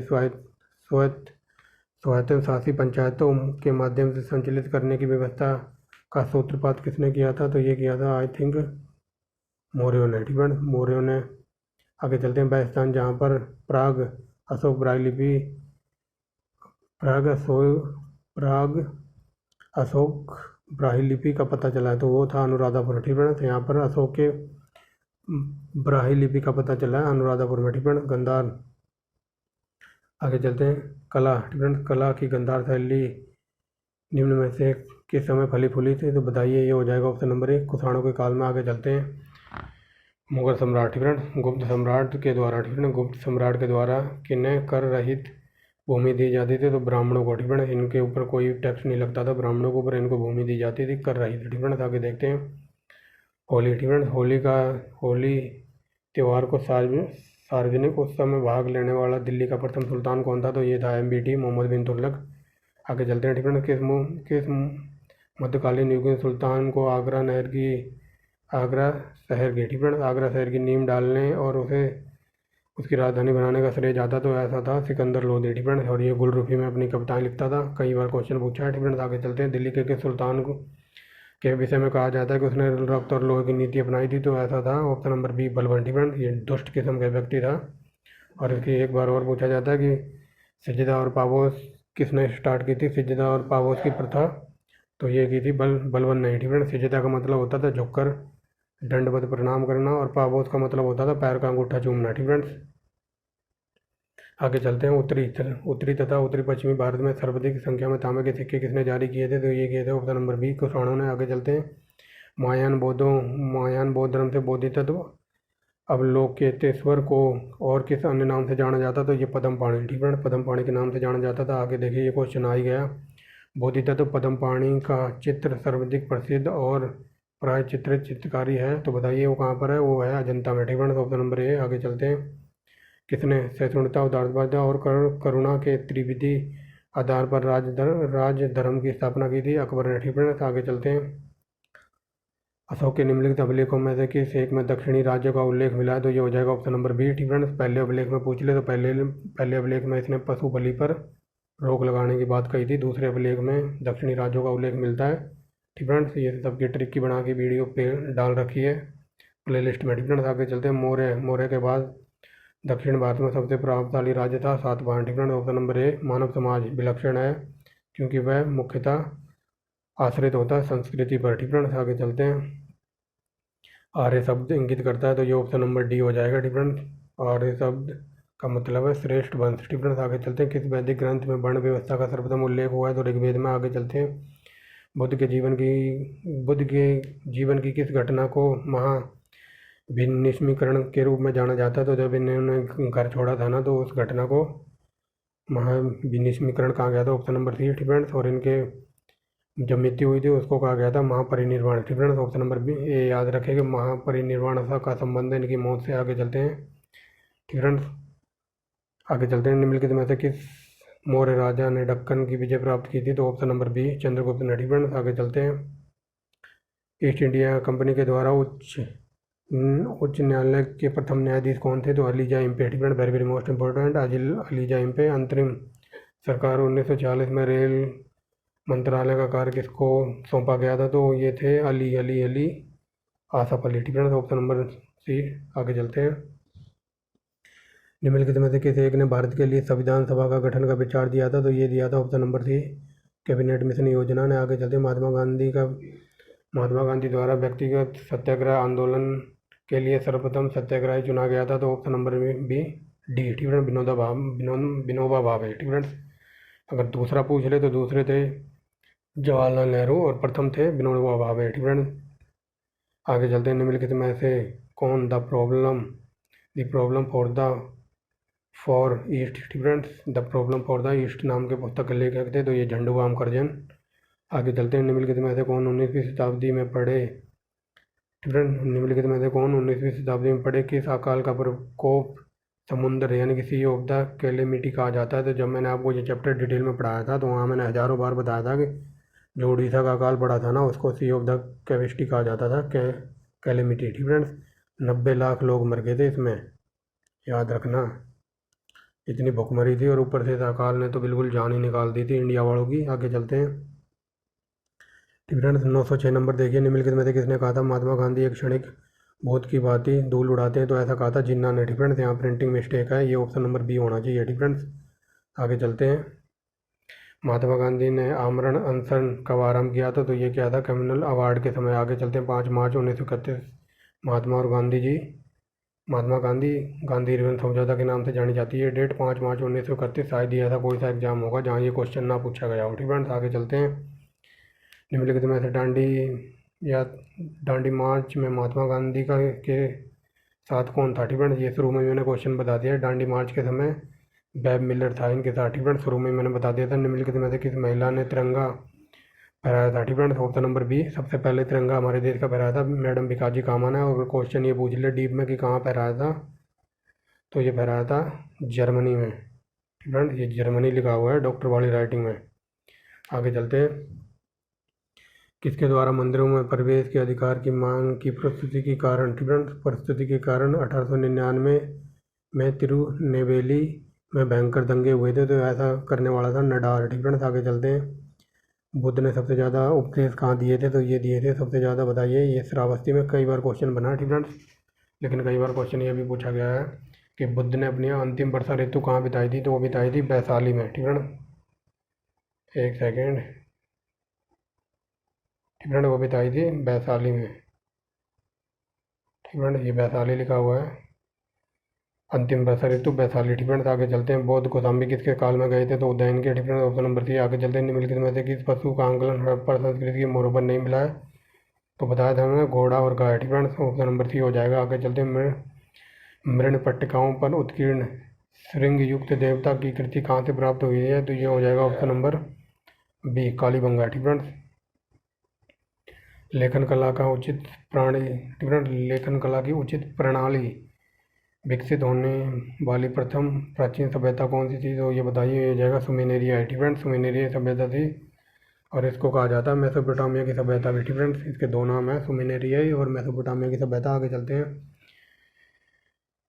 900 क्या कहते हैं 1917 नंबर देखिए, उत्खनन, ठीक है। उत्खनन प्रमाणों के अनुसार पशुपालन का प्रारंभ कहाँ हुआ था? तो मध्य पाषाण काल में, ठीक है। आगे चलते हैं, मध्य पाषाणी प्रसंग में पशुपालन के साक्ष्य मिलते हैं। तो बताइए कहाँ से मिलते हैं? ये मिलते हैं आदमगढ़ से, ठीक है। आगे चलते हैं, निम्नलिखित में से किस स्थान पर हड्डी के उपकरण मिले हैं? हड्डी मिली थी मैदा से, ठीक है। आगे चलते हैं, आगे देखिए, ये सेम क्वेश्चन थोड़ा घुमा के पूछा हुआ है, ठीक है। हड्डी के उपकरण, हड्डी से निर्मित आभूषण भारत में मध्य पाषाण काल में कहाँ मिले थे? तो ये मिले थे मैदा से, ठीक है। आगे चलते हैं, एक कब्र से ही 3 कंकाल, तो वो दम करके निकले थे दमदमा से, ठीक है। आगे चलते हैं, खाद्यान्नों में खेती सर्वप्रथम प्रारंभ की गई थी? तो ये की गई थी, ऑप्शन नंबर हो जाएगा नवपाषाण में, ठीक है, नवपाषाण काल में।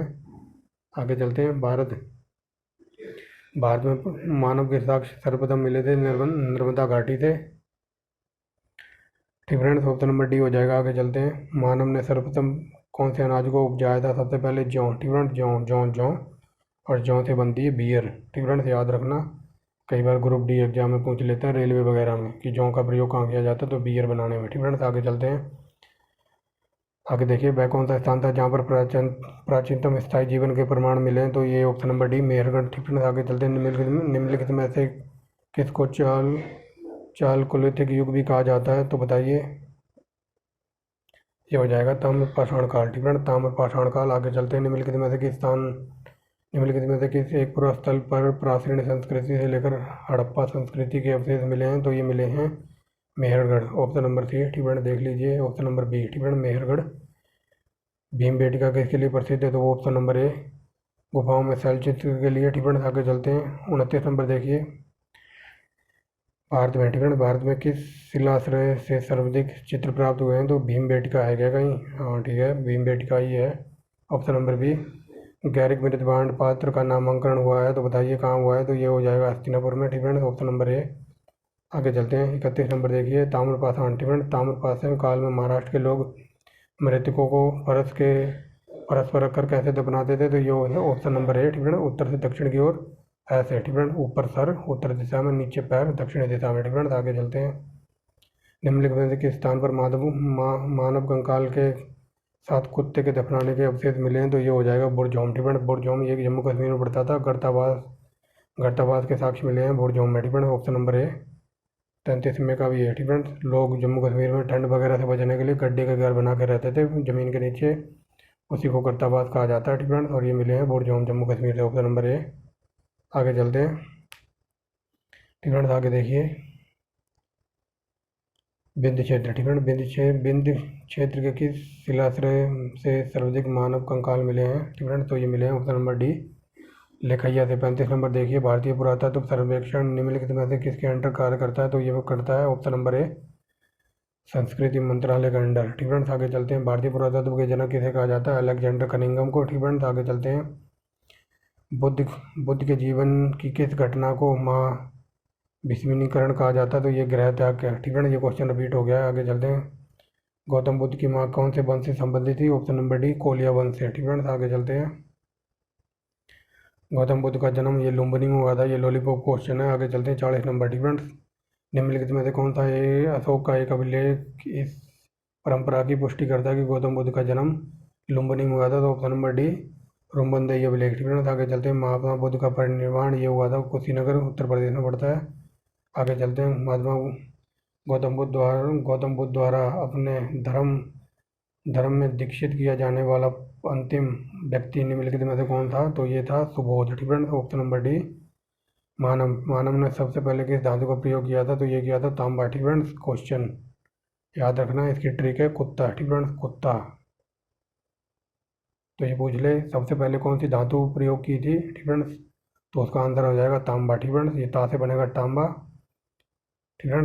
हाँ, ये पूछ ले कि सबसे पहले कौन सी धातु आदि मनुष्य ने प्रयोग की थी। तो ये कुत्ता लिखा हुआ है, ता से बनेगा तांबा। अगर ये पूछ ले कि सबसे पहले मनुष्य ने कौन सा औजार यानी कि हथियार प्रयोग किया था, तो कू से बनेगा कुल्हाड़ी। ठीक है, ये कुत्ता है, कुत्ते से ट्रिक कू से बनेगा कुल्हाड़ी। सबसे पहले आदमी ने यानी मनुष्य ने कुल्हाड़ी प्रयोग की थी। और ता से बनेगा तांबा। तांबा धातु थी सबसे पहले प्रयोग की जाने वाली। आगे चलते हैं। ठीक फ्रेंड्स, आगे देखिए हाथी दांत का पैमाना कहाँ से मिला है। तो ये ऑप्शन नंबर बी लोथल से। ठीक फ्रेंड्स, अगर थोड़ा डीप में ले जाऊँ, जो कि मैं ले जाना नहीं चाहता क्योंकि ये सब हम पढ़ चुके हैं। ठीक फ्रेंड्स, लोथल से। ठीक फ्रेंड्स, लोथल से ये हाथी दांत का पैमाना मिला है। कई बार क्वेश्चन ये पूछा जाता है कि भोगवा नदी के किनारे कौन सा शहर था, तो ये था लोथल। ठीक फ्रेंड्स, और कई बार ये भी पूछा गया है कि लोथल कौन सी नदी के किनारे बसा हुआ है, तो ये भोगवा नदी के किनारे। लेकिन कई बार क्वेश्चन यहाँ से डीप में ये पूछा जाता है कि ऐसा कौन सा शहर था सिंधु सभ्यता का जहाँ पर डैकयार्ड मिला है। तो डैकयार्ड कहते हैं बंदरगाह वगैरह को, जहाँ पर जहाज वगैरह आते जाते हैं। तो लोथल। ठीक फ्रेंड्स, लेकिन कई बार यहाँ से एक बार क्वेश्चन डीप में बिल्कुल पूछा गया था कि ऐसी कौन सी जगह है जहाँ पर कुत्ते और बिल्ली के पंजों के निशान मिले हैं, तो वो था लोथल। ठीक फ्रेंड्स, देख लो ये 5-6 हज़ार साल पुरानी सभ्यता है। उस टाइम भी। ठीक फ्रेंड्स, उस टाइम भी कुत्ते बिल्ली की दुश्मनी होती होगी, जो आज भी है। ठीक फ्रेंड्स, आगे चलते हैं। 45 नंबर देखिए, हड़प्पा स्थलों में अभी तक किस वस्तु की प्राप्ति नहीं हुई। तो 1000 बार बता चुका हूँ, लोहा। ठीक फ्रेंड्स, आगे चलते हैं। बुद्ध की अंतिम वर्षा ऋतु तो ये बता दिया, वैशाली में बिताई थी उन्होंने। ठीक फ्रेंड्स, देख लो जो मैं एक्स्ट्रा फैक्ट बताता हूँ ना, तो वो भी कई बार एग्जाम में पूछ लिए जाते हैं और हज़ारों बार पूछे गए हैं। ठीक फ्रेंड्स, यूपी पीसीएस वगैरह में। आगे चलते हैं। ठीक फ्रेंड्स, बुद्ध की मृत्यु के बाद प्रथम बौद्ध संगति की अध्यक्षता किसने की थी। तो ऑप्शन नंबर ए महाकश्यप ने। आगे चलते हैं। सप्तकर्णी गुफा। सप्तकर्णी गुफा कहाँ है, तो ये हो जाएगा ऑप्शन नंबर सी राजगीर। ठीक फ्रेंड्स, हज़ारों बार पूछा ये बिहार पीसीएस में। आगे चलते हैं। ऋग्वेद। ऋग्वेद में निम्नलिखित नदियों में से अफगानिस्तान से आर्यों का संबंध का सूचक कौन सी नदी बताती है। तो ये हो कुंभा। ठीक फ्रेंड्स, कुंभा और क्रुम। ठीक फ्रेंड्स, इस कुंभा को अब काबुल कहा जाता है, और काबुल अफगानिस्तान की राजधानी है, जो कि रेलवे ग्रुप डी में हज़ारों बार पूछी है। आगे चलते हैं। विश्व में सबसे ऊंचा कहा जाने वाला विश्व शांति स्तूप बिहार में कहाँ है। तो ये बिहार के राजगीर में है, ऑप्शन नंबर सी। ठीक फ्रेंड्स, जो बुद्ध की 80 फुट की प्रतिमा बोध गया में है, वो किसके द्वारा बनवाई गई थी। ठीक फ्रेंड्स, ये जापानियों ने बनाई थी। ठीक फ्रेंड्स, बुद्ध की 80 फुट की प्रतिमा ये जापानियों ने बनाई थी बिहार में। ठीक फ्रेंड्स, आगे चलते हैं। सर्वोत्तम स्तूप शब्द कहाँ मिलता है, तो ये बताइए कहाँ मिलता है। ये हो जाएगा ऋग्वेद में। ठीक फ्रेंड्स, आगे चलते हैं। निम्नलिखित में से कौन सी प्रथा चतुष्ट वेदोत्तर काल से प्रचलित हुई थी। तो बताइए ये कौन सी हुई थी। ये हो जाएगा ऑप्शन नंबर सी ब्रह्मचर्य, गृहस्थ, वानप्रस्थ, संन्यास। ठीक फ्रेंड्स, आगे चलते हैं। भारतीय संस्कृति के अंतर्गत रहस्य शब्द का प्रयोग प्रकृति के नियम के लिए किया जाता था। आगे चलते हैं। ठीक फ्रेंड्स, 55 नंबर देखिए। निम्नलिखित वैदिक देवताओं में से किनका नाम पुरोहित माना जाता है। ठीक फ्रेंड्स, निम्नलिखित वैदिक देवताओं में से किन्हें उनका पुरोहित माना जाता है। तो ये हो जाएगा ऑप्शन नंबर बी बृहस्पति। आगे चलते हैं। कश्मीर के कनिष्क के शासनकाल में बौद्ध संगति की आयोजित हुई थी, उसकी अध्यक्षता की थी, ऑप्शन नंबर डी वासुमित्र ने। ठीक फ्रेंड्स, आगे चलते हैं। बौद्ध की महायान शाखा औपचारिक रूप से निम्नलिखित में से किसके शासनकाल में प्रकट हुई थी। तो ये हुई थी ऑप्शन नंबर डी कनिष्क। ठीक फ्रेंड्स, डी है यहाँ। ठीक फ्रेंड्स, यहाँ चलते हैं। जो बौद्धों की 4 संगति हुई थी, तो उनको कालाक्रम क्रोनोलॉजिकल ऑर्डर में अरेंज कर दीजिए। ठीक फ्रेंड्स, इसकी ट्रिक है। ठीक फ्रेंड्स, ट्रिक बता देता हूँ इसकी, जो कि बना रखी है मैंने, खुद की ट्रिक है ये अपनी। इसकी ट्रिक है रा, वा, पा और को। ठीक फ्रेंड्स, को।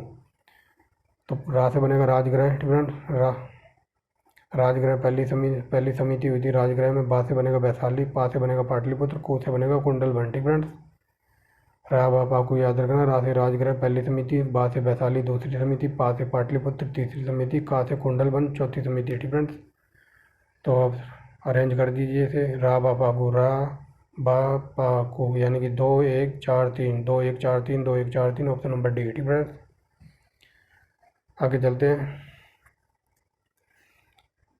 ठीक फ्रेंड्स, रा बा पा को याद रखना, और इसकी ट्रिक भी देख लो, इसकी भी बता ही देता हूँ लगे यहाँ। ठीक फ्रेंड्स, यहाँ पूछा जा रहा है निम्नलिखित में से किस शासक ने द्वितीय बौद्ध सभा का आयोजन किया था। ठीक फ्रेंड्स, इसकी ट्रिक है आ का आ का। ठीक फ्रेंड्स, आ से बनेगा अजातशत्रु। पहली बौद्ध समिति की अध्यक्षता की थी अजातशत्रु ने। का से बनेगा कालाशोक, डिफरेंस इस का से बनेगा कालाशोक। अगेन आ से बनेगा अशोक, डिफरेंस डिफरेंस। और ये तीसरा है ना लास्ट में का, इसका का से बनेगा कनिष्क, डिफरेंस। आ से अजातशत्रु, का से कालाशोक, फिर आ से अशोक, का से इस वाले का से कनिष्क, डिफरेंस। तो अब देखिए ये पूछा है ना द्वितीय, द्वितीय पे क्या था अपना का से बनेगा Kalashoka, difference. Option number B ये अपनी बनाई हुई बढ़िया ट्रिक है, डिफरेंस। आगे चलते हैं।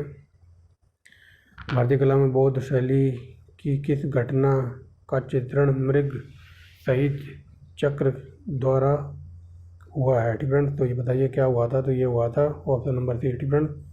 जब बुद्ध ने अपना प्रथम उपदेश दिया था ना, तो उसको ही उसी की बात हो रही है, तो उसे प्रथम उपदेश कहा गया था चक्र सहित, डिफरेंस।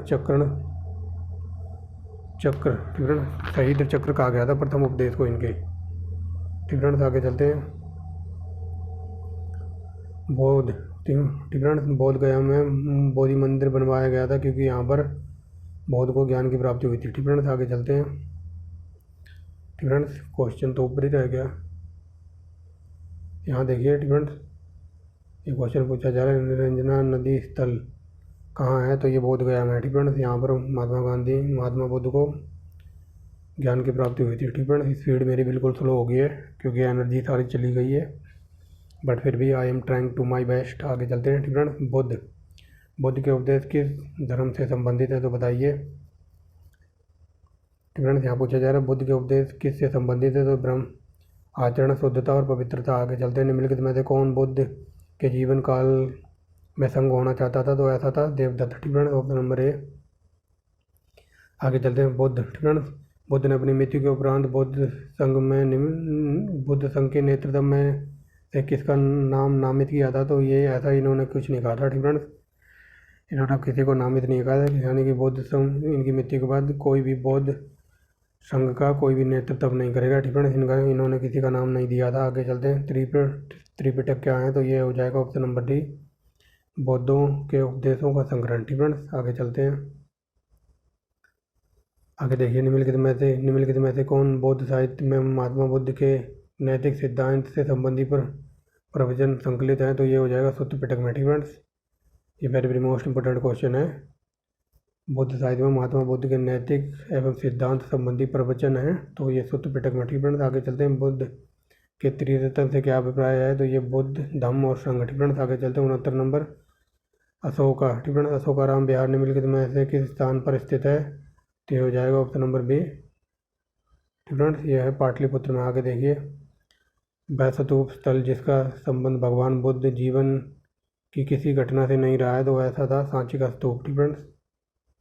आगे चलते हैं। नर्मदा टोली का उत्खनन किसने करवाया था, तो ये करवाया था सांकलिया ने, डिफरेंस। Option number C. आगे चलते हैं, डिफरेंस। आगे देखिए। नव नालंदा महाविहार किसके लिए विख्यात है, तो बताइए किसके लिए विख्यात था, तो हो जाएगा पाली अनुसंधान संस्थान के लिए। आगे चलते हैं। निम्नलिखित में से कौन सी बौद्ध धर्म और जैन धर्म में समान नहीं है, डिफरेंस। यहाँ पूछा जा रहा है बौद्ध धर्म और जैन धर्म में क्या बात समान नहीं है, तो बताइए, ये हो जाएगा ऑप्शन नंबर सी, आत्मदमन, डिफरेंस। Option number C. आगे चलते हैं, डिफरेंस। आगे चलते हैं। जो भगवान बुद्ध ने 4 बातें कही थी, तो इन चारों को सीक्वेंस में अरेंज कर दीजिए। तो पहले आएगा दुख है, दुखों का कारण, डिफरेंस। दुख ही दुख का कारण है, तो देखिए पहले पे ए फिर डी, ए डी कहीं है, तो ये हो जाएगा ऑप्शन नंबर बी में, यानी कि ये 2 तो कट गए, डिफरेंस। अब आगे चलते हैं। ए फिर आएगा बी, डिफरेंस। दुख ही दुख का कारण है, दुखों का निरोध दुख का निरोध का मार्ग है, डिफरेंस। तो ऑप्शन नंबर ए हो जाएगा। आप देख लेना सीक्वेंस में अरेंज करके। आगे चलते हैं। बौद्ध और जैन धर्म दोनों ही विश्वास करते हैं, तो किस में विश्वास करते हैं, बताइए, ये हो जाएगा ऑप्शन नंबर ए, डिफरेंस। मेरे हिसाब से ऑप्शन नंबर ए, डिफरेंस ए ही है। नर्मदा टोली किस राज्य में है, तो मध्य प्रदेश में। आगे चलते हैं। वृद्ध पाषाण स्मारकों की पहचान की गई है, तो ऑप्शन नंबर बी हो जाएगा, डिफरेंस। मृतकों को दफनाने के स्थान के। आगे चलते हैं। राका टीला निम्नलिखित में से किस महापाषाण काल से संबंधित है, तो ये संगन कल्लू, डिफरेंस। ये पड़ता है आंध्र प्रदेश में। आगे चलते हैं। बुद्ध के महायान और हीनयान संप्रदाय सर्वाधिक मौलिक अंतर निम्नलिखित में से कौन सा है, तो अंतर है वो देवी देवताओं की पूजा करते हैं। आगे चलते थे। बुद्ध, डिफरेंस। गौतम बुद्ध को एक देवता का स्थान किसके शासनकाल में मिला था, तो कनिष्क, डिफरेंस। ये क्वेश्चन रिपीट हो गया। आगे चलते हैं। आगे देखिए, डिफरेंस 81 नंबर। भारत में पहले जिस मानव प्रतिमाओं की पूजा की डिफरेंस वो कौन था? भारत में पहले मानव प्रतिमाओं की पूजा की गई थी तो वो थी बुद्ध की। डिफरेंस आगे चलते हैं। प्रतिमा का मतलब है यहाँ मूर्ति से। आगे चलते हैं। गंधार शैली की मूर्ति और बौद्ध के सारनाथ में हुए प्रथम महाउपदेश के संबंध में प्रवचन मुद्रा का नाम है, तो बताइए ये क्या है? तो ये है धर्मचक्र। Difference option number C. आगे चलते हैं। बुद्ध की खड़ी प्रतिमा निम्नलिखित में से किसके काल में बनाई गई थी? तो ऑप्शन नंबर बी, कुषाण काल में। आगे चलते हैं। भूमि स्पर्श मुद्रा। ठीक है, तो भूमि स्पर्श मुद्रा की सारनाथ बुद्ध मूर्ति संबंधित है, तो बताइए किसके काल से संबंधित है? ये हो जाएगा ऑप्शन नंबर डी, गुप्त काल में। डिफरेंस आगे चलते 85 नंबर। महायान बौद्ध धर्म से संबंधित अवलोकेतेश्वर को किस अन्य नाम से जाना जाता है? डिफरेंस ये क्वेश्चन रिपीट हो गया शायद। ये Vajrapani. Difference option number C. आगे चलते 86 नंबर। बोधि वज्रपाणी नहीं है, ये पद्म पाणी है। डिफरेंस ये वज्रपाणी बोल रहा हूँ मैं, ये पद्म पाणी है। डिफरेंस आगे चलते हैं। बोधिसत्व पद्मपाणी का चित्र सर्वाधिक प्रसिद्ध प्राय चित्रकारी है जो अजंता में की गई है, ऐसी चित्रकारी। डिफरेंस आगे चलते हैं। हीनयान अवस्था। डिफरेंस हीनयान अवस्था और विशालतम और सर्वाधिक विकसित शैलकृत चैत्रग्रह स्थित हैं, तो ये बताइए कहाँ स्थित है? ये कार्ले में। डिफरेंस आगे चलते हैं। निम्नलिखित में से किस शैलकृत गुफाओं में 11 सिरों के बोधिसत्व का अंकन मिलता है? तो बताइए ये मिलता है option number C, Kanheri. Difference option number C, Kanheri. प्रथम शताब्दी ईस्वी। डिफरेंस प्रथम शताब्दी ईस्वी में किस बौद्ध भिक्षु को चीन भेजा गया था? तो नागार्जुन गए थे चीन। डिफरेंस आगे चलते हैं। शून्यता का सिद्धांत के सर्वोत्तम प्रतिपादन करने वाले बौद्ध दार्शनिक थे, तो ये थे नागार्जुन। डिफरेंस ऑप्शन नंबर हो जाएगा सी। नागार्जुन किस बौद्ध संप्रदाय के थे? तो ये थे माध्यमिक। डिफरेंस आगे चलते हैं। बौद्ध शिक्षा का केंद्र था, तो बताइए कौन सा था? विक्रमशिला। आगे चलते हैं। संसार स्थिर और क्षणिक है, इस डिफरेंस संसार स्थिर और क्षणिक है, निम्न में से किससे संबंधित है? ये तो ऑप्शन नंबर ही बौद्धों से। डिफरेंस आगे चलते हैं। निम्नलिखित में से किसे लाइट ऑफ एशिया कहा जाता है? तो Mahatma Buddha. Difference no doubt about that. आगे देखिए। सर एडविन अर्नोल्ड की पुस्तक है लाइट ऑफ एशिया आधारित है, तो वो है ललितपुर विस्तार पर। आगे चलते हैं। वल्लभी विश्वविद्यालय था, तो ये गुजरात में था, ऑप्शन नंबर डी। आगे देखिए। नालंदा की स्थापना किस युग में हुई थी? तो ये हुई थी गुप्त युग में। Difference option number C. आगे चलते हैं। नालंदा विश्वविद्यालय क्यों प्रसिद्ध है? तो ऑप्शन नंबर सी, बौद्ध दर्शन के लिए। आगे देखिए। डिफरेंस बौद्ध धर्म। डिफरेंस बौद्ध धर्म के विषय में कौन सा कथन सही नहीं है? तो ऑप्शन नंबर हो जाएगा बौद्ध धर्म के कौन सा कथन सही है? डिफरेंस तो ये option number D. Difference option number D है। उन्होंने वर्ण जाति को स्वीकार नहीं किया, उन्होंने ब्राह्मणों को चुनौती वगैरह दी। डिफरेंस और उनके कुछ एक शिल्पों को निम्न माना है। डिफरेंस तो ऑप्शन नंबर डी हो जाएगा मेरे हिसाब से, तो डी ही है। डिफरेंस आगे चलते हैं। 2000 नंबर देखिए। कुछ शैलकृत बौद्ध गुफाओं को चैत्य कहा जाता है और जबकि अन्य को विहार है। डिफरेंस तो यहाँ समझ लीजिए, चैत्य वो होता था जहाँ बौद्ध धर्म वगैरह पूजा करते थे और विहार वो होता था जहाँ भिक्षु आराम करते थे। डिफरेंस तो ऑप्शन नंबर बी हो जाएगा मेरे हिसाब से। डिफरेंस देख लीजिए। ऑप्शन नंबर बी चैत्य पूजा स्थल होता था जबकि बौद्ध विहार भिक्षु का आराम स्थान था। डिफरेंस आगे चलते हैं। डिफरेंस 2001 नंबर देखिए। सुल्तानी युग। डिफरेंस सुल्तानी युग में बौद्धों की कौन सी शाखा सबसे प्रभावशाली थी? तो ये हो जाएगा ऑप्शन नंबर ई, वज्रयान। आगे चलते हैं। ऋग्वैदिक काल में जनता निम्नलिखित में मुख्यतः किसमें विश्वास करती थी? तो ऑप्शन नंबर हो जाएगा डी। डिफरेंस बलि और कर्मकांड में जैन दर्शन के अनुसार सृष्टि की रचना का पालन पोषण, तो हो जाएगा ऑप्शन नंबर बी, सार्वभौमिक विधान से हुआ है। डिफरेंस आगे चलते हैं। डिफरेंस निम्नलिखित में से कौन सी वह ब्रह्मदनी थी जिसने कुछ वेदों की रचना की थी? डिफरेंस तो वहाँ ब्रह्मदनी बतानी है, तो कौन थी वो? लोपामुद्रा। डिफरेंस आगे चलते हैं। ऋग्वैदिक काल में निष्क का मतलब होता था सिक्का। डिफरेंस आगे चलते हैं। निष्क का उपयोग आभूषण के रूप में होता था, किंतु परावर्ती काल में इसका प्रयोग इस अर्थ में हुआ। डिफरेंस तो इसको निष्क को कहते थे सिक्का। डिफरेंस इसको याद रखना, निष्क को कहते थे सिक्का।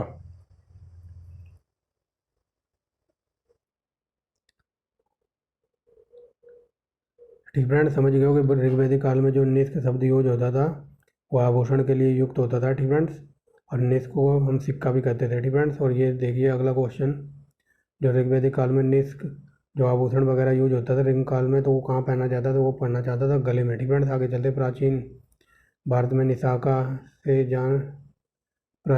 निशाका से जाने जाते थे। तो बताइए कौन जाने जाते थे? स्वर्ण आभूषण। ठीक फ्रेंड्स, स्वर्ण आभूषण को यानी कि ज्वेलरी को निशाका कहते थे। आगे चलते हैं, प्रसिद्ध 10 राजाओं का युद्ध किस नदी के किनारे हुआ था? ऑप्शन नंबर डी, परुष्णी नदी के किनारे। ठीक फ्रेंड्स, परुष्णी नदी याद रखेंगे, ऑप्शन नंबर डी।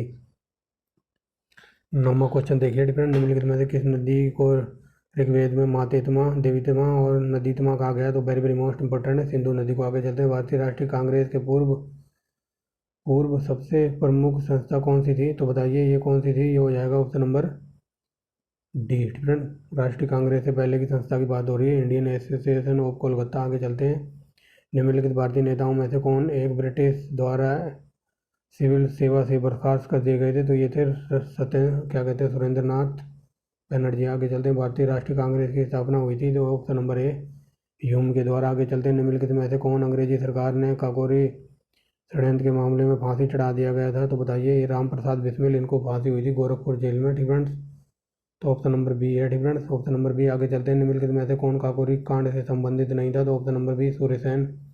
ये संबंधित है चटगांव विद्रोह से। चटगांव कहाँ पड़ता है? बांग्लादेश में। ठीक फ्रेंड, जलियांवाला बाग हत्याकांड हुआ था, ऑप्शन नंबर सी। इसके ऊपर पूरी कहानी सुना रखी है। आगे चलते हैं, निम्नलिखित किसने ठीक फ्रेंड्स किसने खिलाफत आंदोलन को हिंदुओं और मुसलमानों की एकता के एक ऐसे अवसर के रूप में देखा जो 1000 वर्षों तक फिर नहीं आएगा? तो महात्मा गांधी देख सकते थे ऐसा कुछ। ठीक फ्रेंड्स, आगे चलते हैं, 6 जुलाई 1942 को बर्धा में महात्मा गांधी ने कांग्रेस की कार्यकारिणी समिति में अपने भारत छोड़ो आंदोलन की चर्चा की। तब उस समिति के अध्यक्ष कौन थे? तो ऑप्शन नंबर हो जाएगा बी, मौलाना अब्दुल कलाम आज़ाद। 18वां नंबर देखिए। भारत छोड़ो आंदोलन का प्रस्ताव मुंबई में के मैदान में पारित किया गया था, किसने किया था? तो ये किया था फ्रेंड्स, वो मैदान का नाम बताना है। तो ये मैदान का नाम है ग्वालियर टैंक मैदान। ठीक फ्रेंड्स, आगे चलते हैं, द्वितीय विश्व युद्ध के बाद 1946 में कौन भारत में आया था? तो ये आया था 1946 में कैबिनेट मिशन। ठीक फ्रेंड्स, आगे चलते हैं, कौन सी योजना भारतीय स्वतंत्रता का आधार बनी? ठीक फ्रेंड्स, भारतीय स्वतंत्रता का आधार बनी? तो ये थी लॉर्ड माउंटबेटन योजना। आगे चलते हैं, निम्नलिखित में से कौन आत्मीय सभा के संस्थापक थे? तो ये वेरी वेरी मोस्ट इंपॉर्टेंट है, राजा राम मोहन राय। आगे देखें, ब्रह्म समाज के संस्थापक कौन थे? तो बताइए ये कौन थे ब्रह्म समाज के संस्थापक? ये हो जाएगा ऑप्शन नंबर सी। ठीक फ्रेंड, राजा राम मोहन राय थे ब्रह्म समाज के संस्थापक। आगे देखते हैं,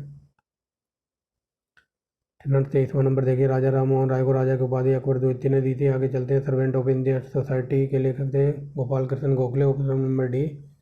ये महात्मा गांधी के राजनीतिक गुरु भी थे। बहुजन समाज का संस्थापक कौन था? तो ये हो जाएगा मुकुंद राव पाटिल। ठीक है, सुरेंद्र नाथ बनर्जी द्वारा उस संगठन का नाम बताइए जिसको 1886 में इंडियन नेशनल कांग्रेस में विलय कर दिया गया था। तो ये था option number D, Indian national conference. ठीक फ्रेंड्स, आगे चलते हैं, स्वतंत्रता पूर्व भारत में निम्नलिखित में से किसने केंद्रीय विधानसभा में स्वराज दल का समर्थन किया था? तो बताइए, ये हो जाएगा ऑप्शन नंबर ए, ये झंडू राम जिन्ना। ठीक फ्रेंड्स, आगे चलते हैं, निम्नलिखित में से कौन चंपारण के सत्याग्रह से संबंधित नहीं है या सही नहीं है? ठीक है, तो ये बताना है। यह देखिए, यह प्रथम आंदोलन था जिसमें महात्मा गांधी, ठीक है, महात्मा गांधी ने संपूर्ण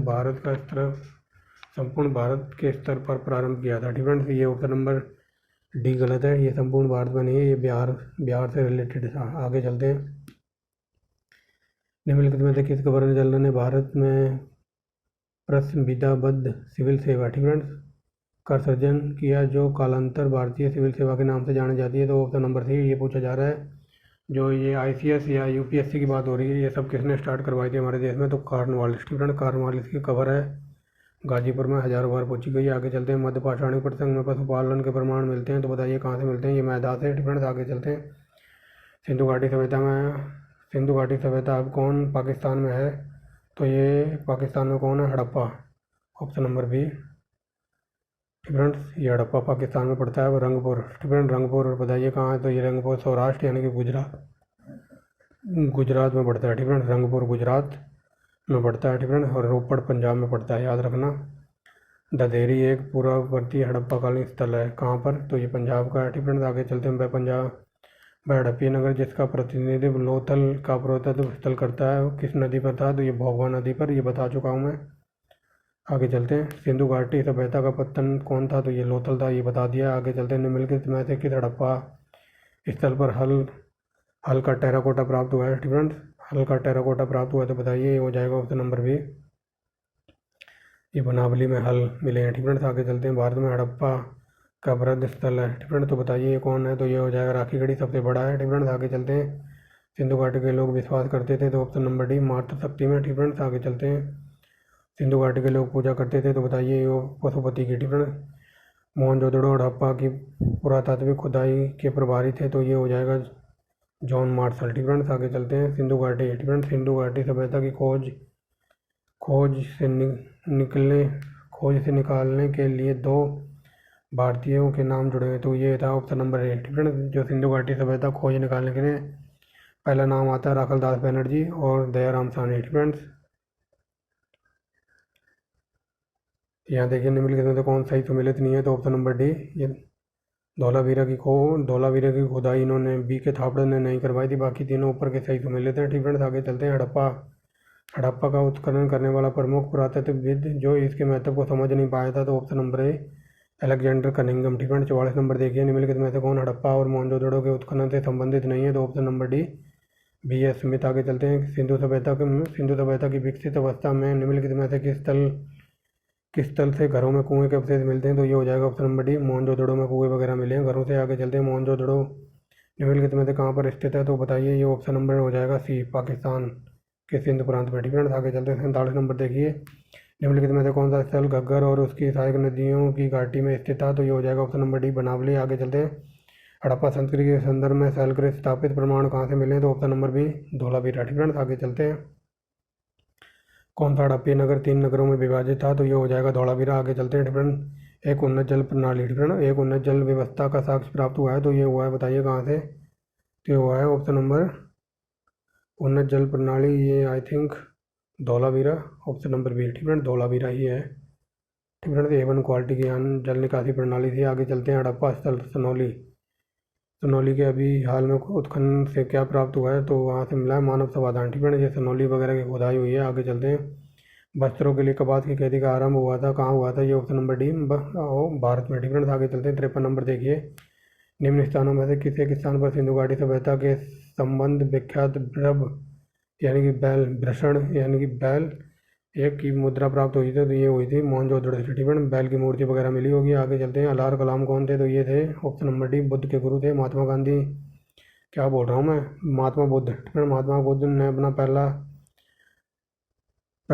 धर्म उपदेश कहाँ दिया था, जिसको धर्म चक्र परिवर्तन कहा गया था, तो वो दिया था सारनाथ में स्टूडेंट। याद रखेंगे, क्वेश्चन घुमा के भी पूछा जा सकता है। आगे चलते हैं। उस जाति का नाम बताइए जो ऋग्वैदिक आर्यों के पंचजन से संबंधित नहीं है स्टूडेंट, तो हो जाएगी किटक स्टूडेंट, किकट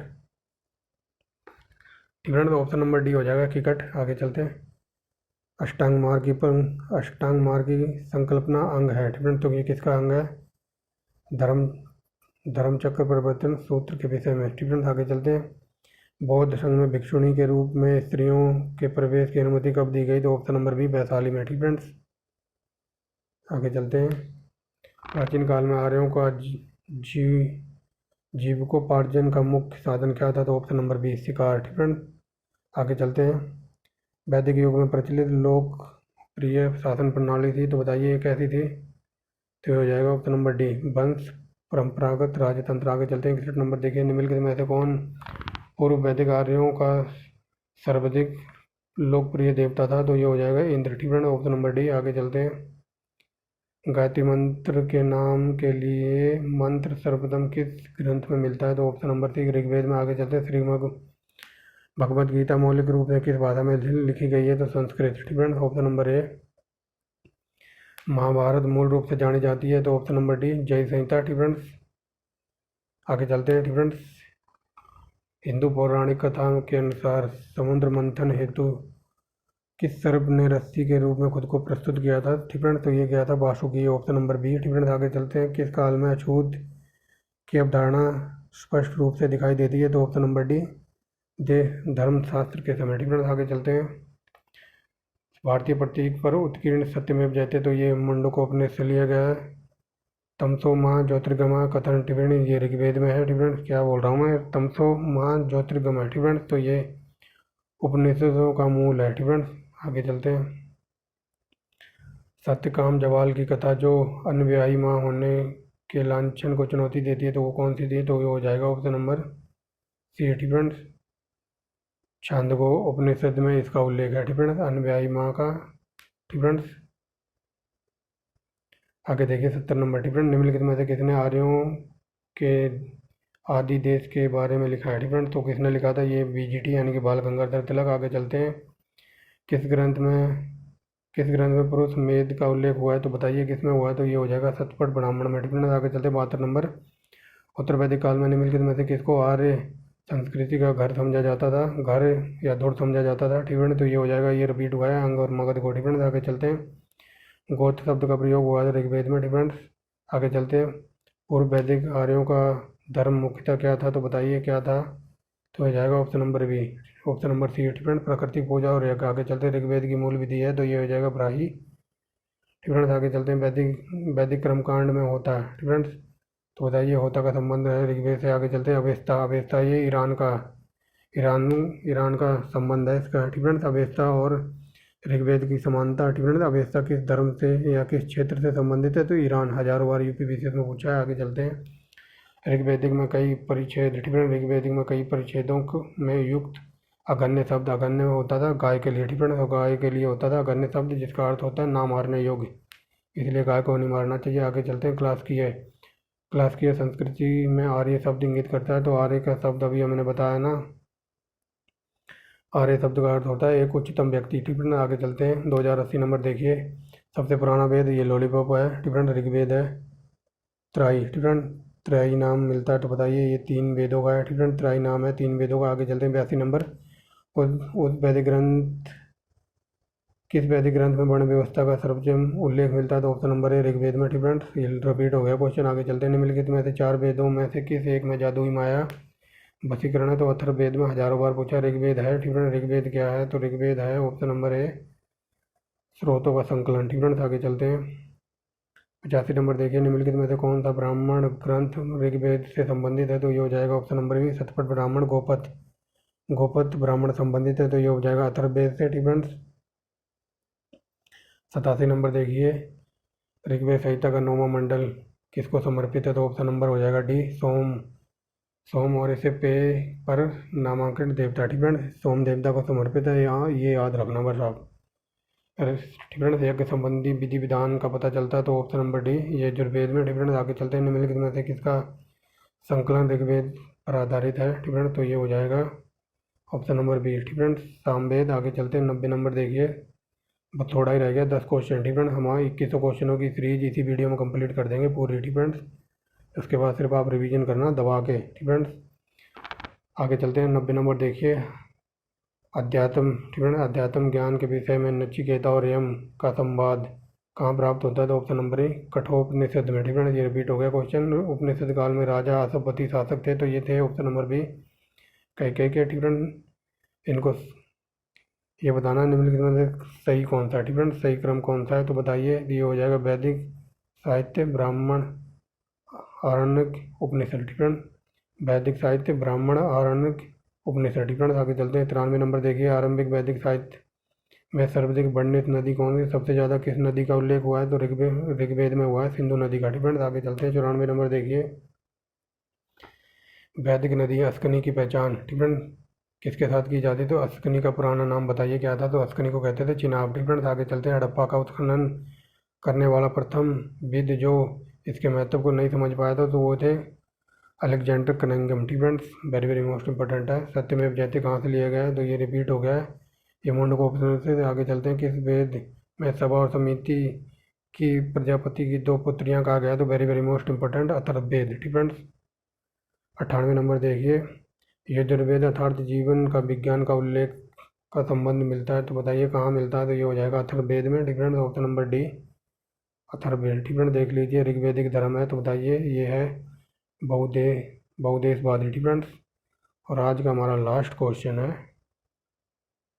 सर्वाधिक वैदिक सूक्त समर्पित हैं तो किसको हैं, सबसे ज़्यादा किसका नाम आया, तो ऋग्वेद में सबसे ज़्यादा इंद्र का नाम आया, आई थिंक 275 बार इसका नाम आया। ठीक फ्रेंड्स, ये सब मैंने डिटेल में आपको पढ़ाया था। ठीक फ्रेंड्स, देख लीजिए, आगे कुछ नहीं है अपने पास।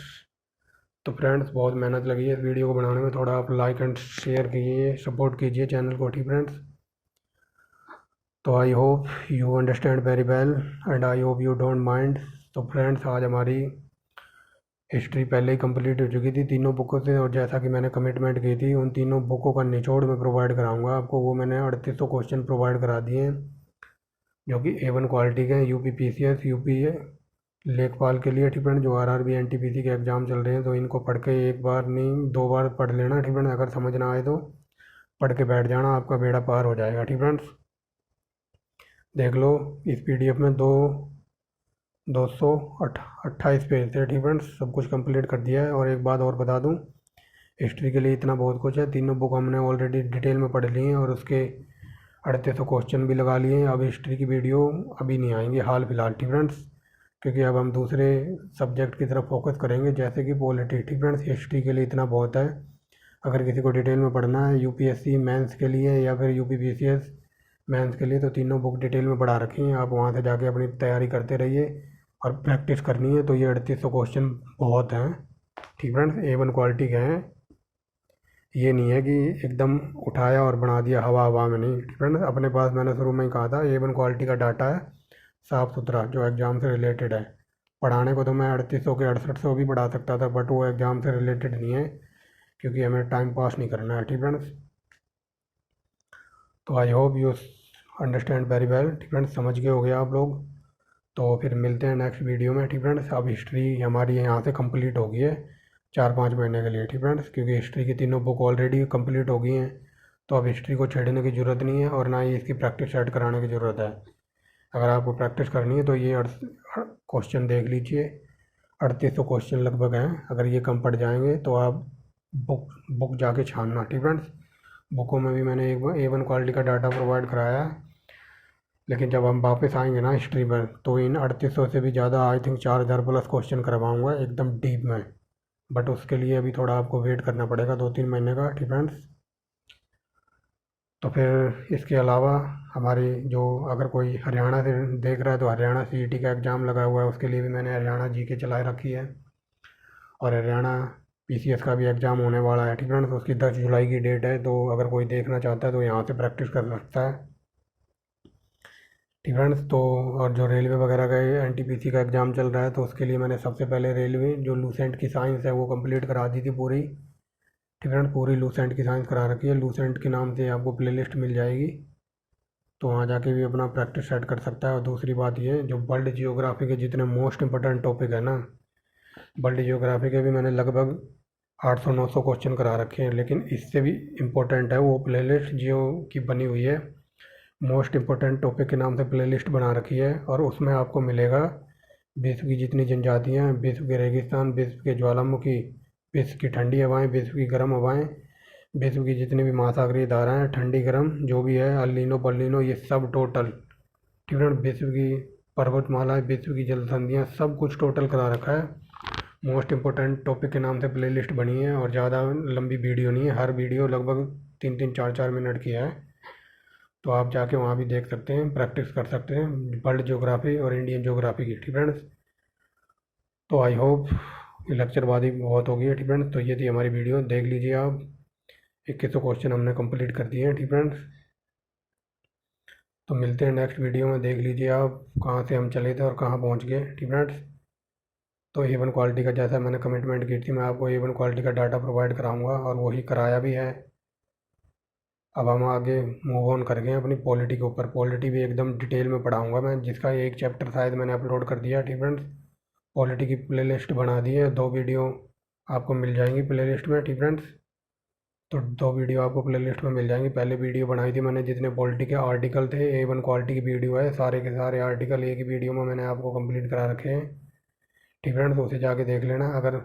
और उसके बाद जो पहला चैप्टर है, ठीक फ्रेंड्स, जो पहला चैप्टर में ये बताया गया कि जो हमारा संविधान कैसे बना था, तो मैं आपको पॉलिटी चैप्टर वाइज कराऊंगा एकदम डिटेल में। ठीक फ्रेंड्स, तो ये देख लीजिए, आ गए हम अपने पहले क्वेश्चन पे। यहाँ से हमने स्टार्ट की थी और 228 नंबर पेज तक गए थे। ठीक फ्रेंड्स, तो पॉलिटी का एक चैप्टर अपलोड हो चुका है, 2 वीडियो पॉलिटी की प्ले लिस्ट में मिल जाएंगे आपको। पहली वीडियो में सारे मैंने आर्टिकल कराए हैं और दूसरा जो चैप्टर है यानी कि उस बुक का पहला चैप्टर है वो मैंने करा दिया है डिटेल में। ठीक फ्रेंड्स, तो आप जाके देखना। तो thanks for watching the video and bye bye.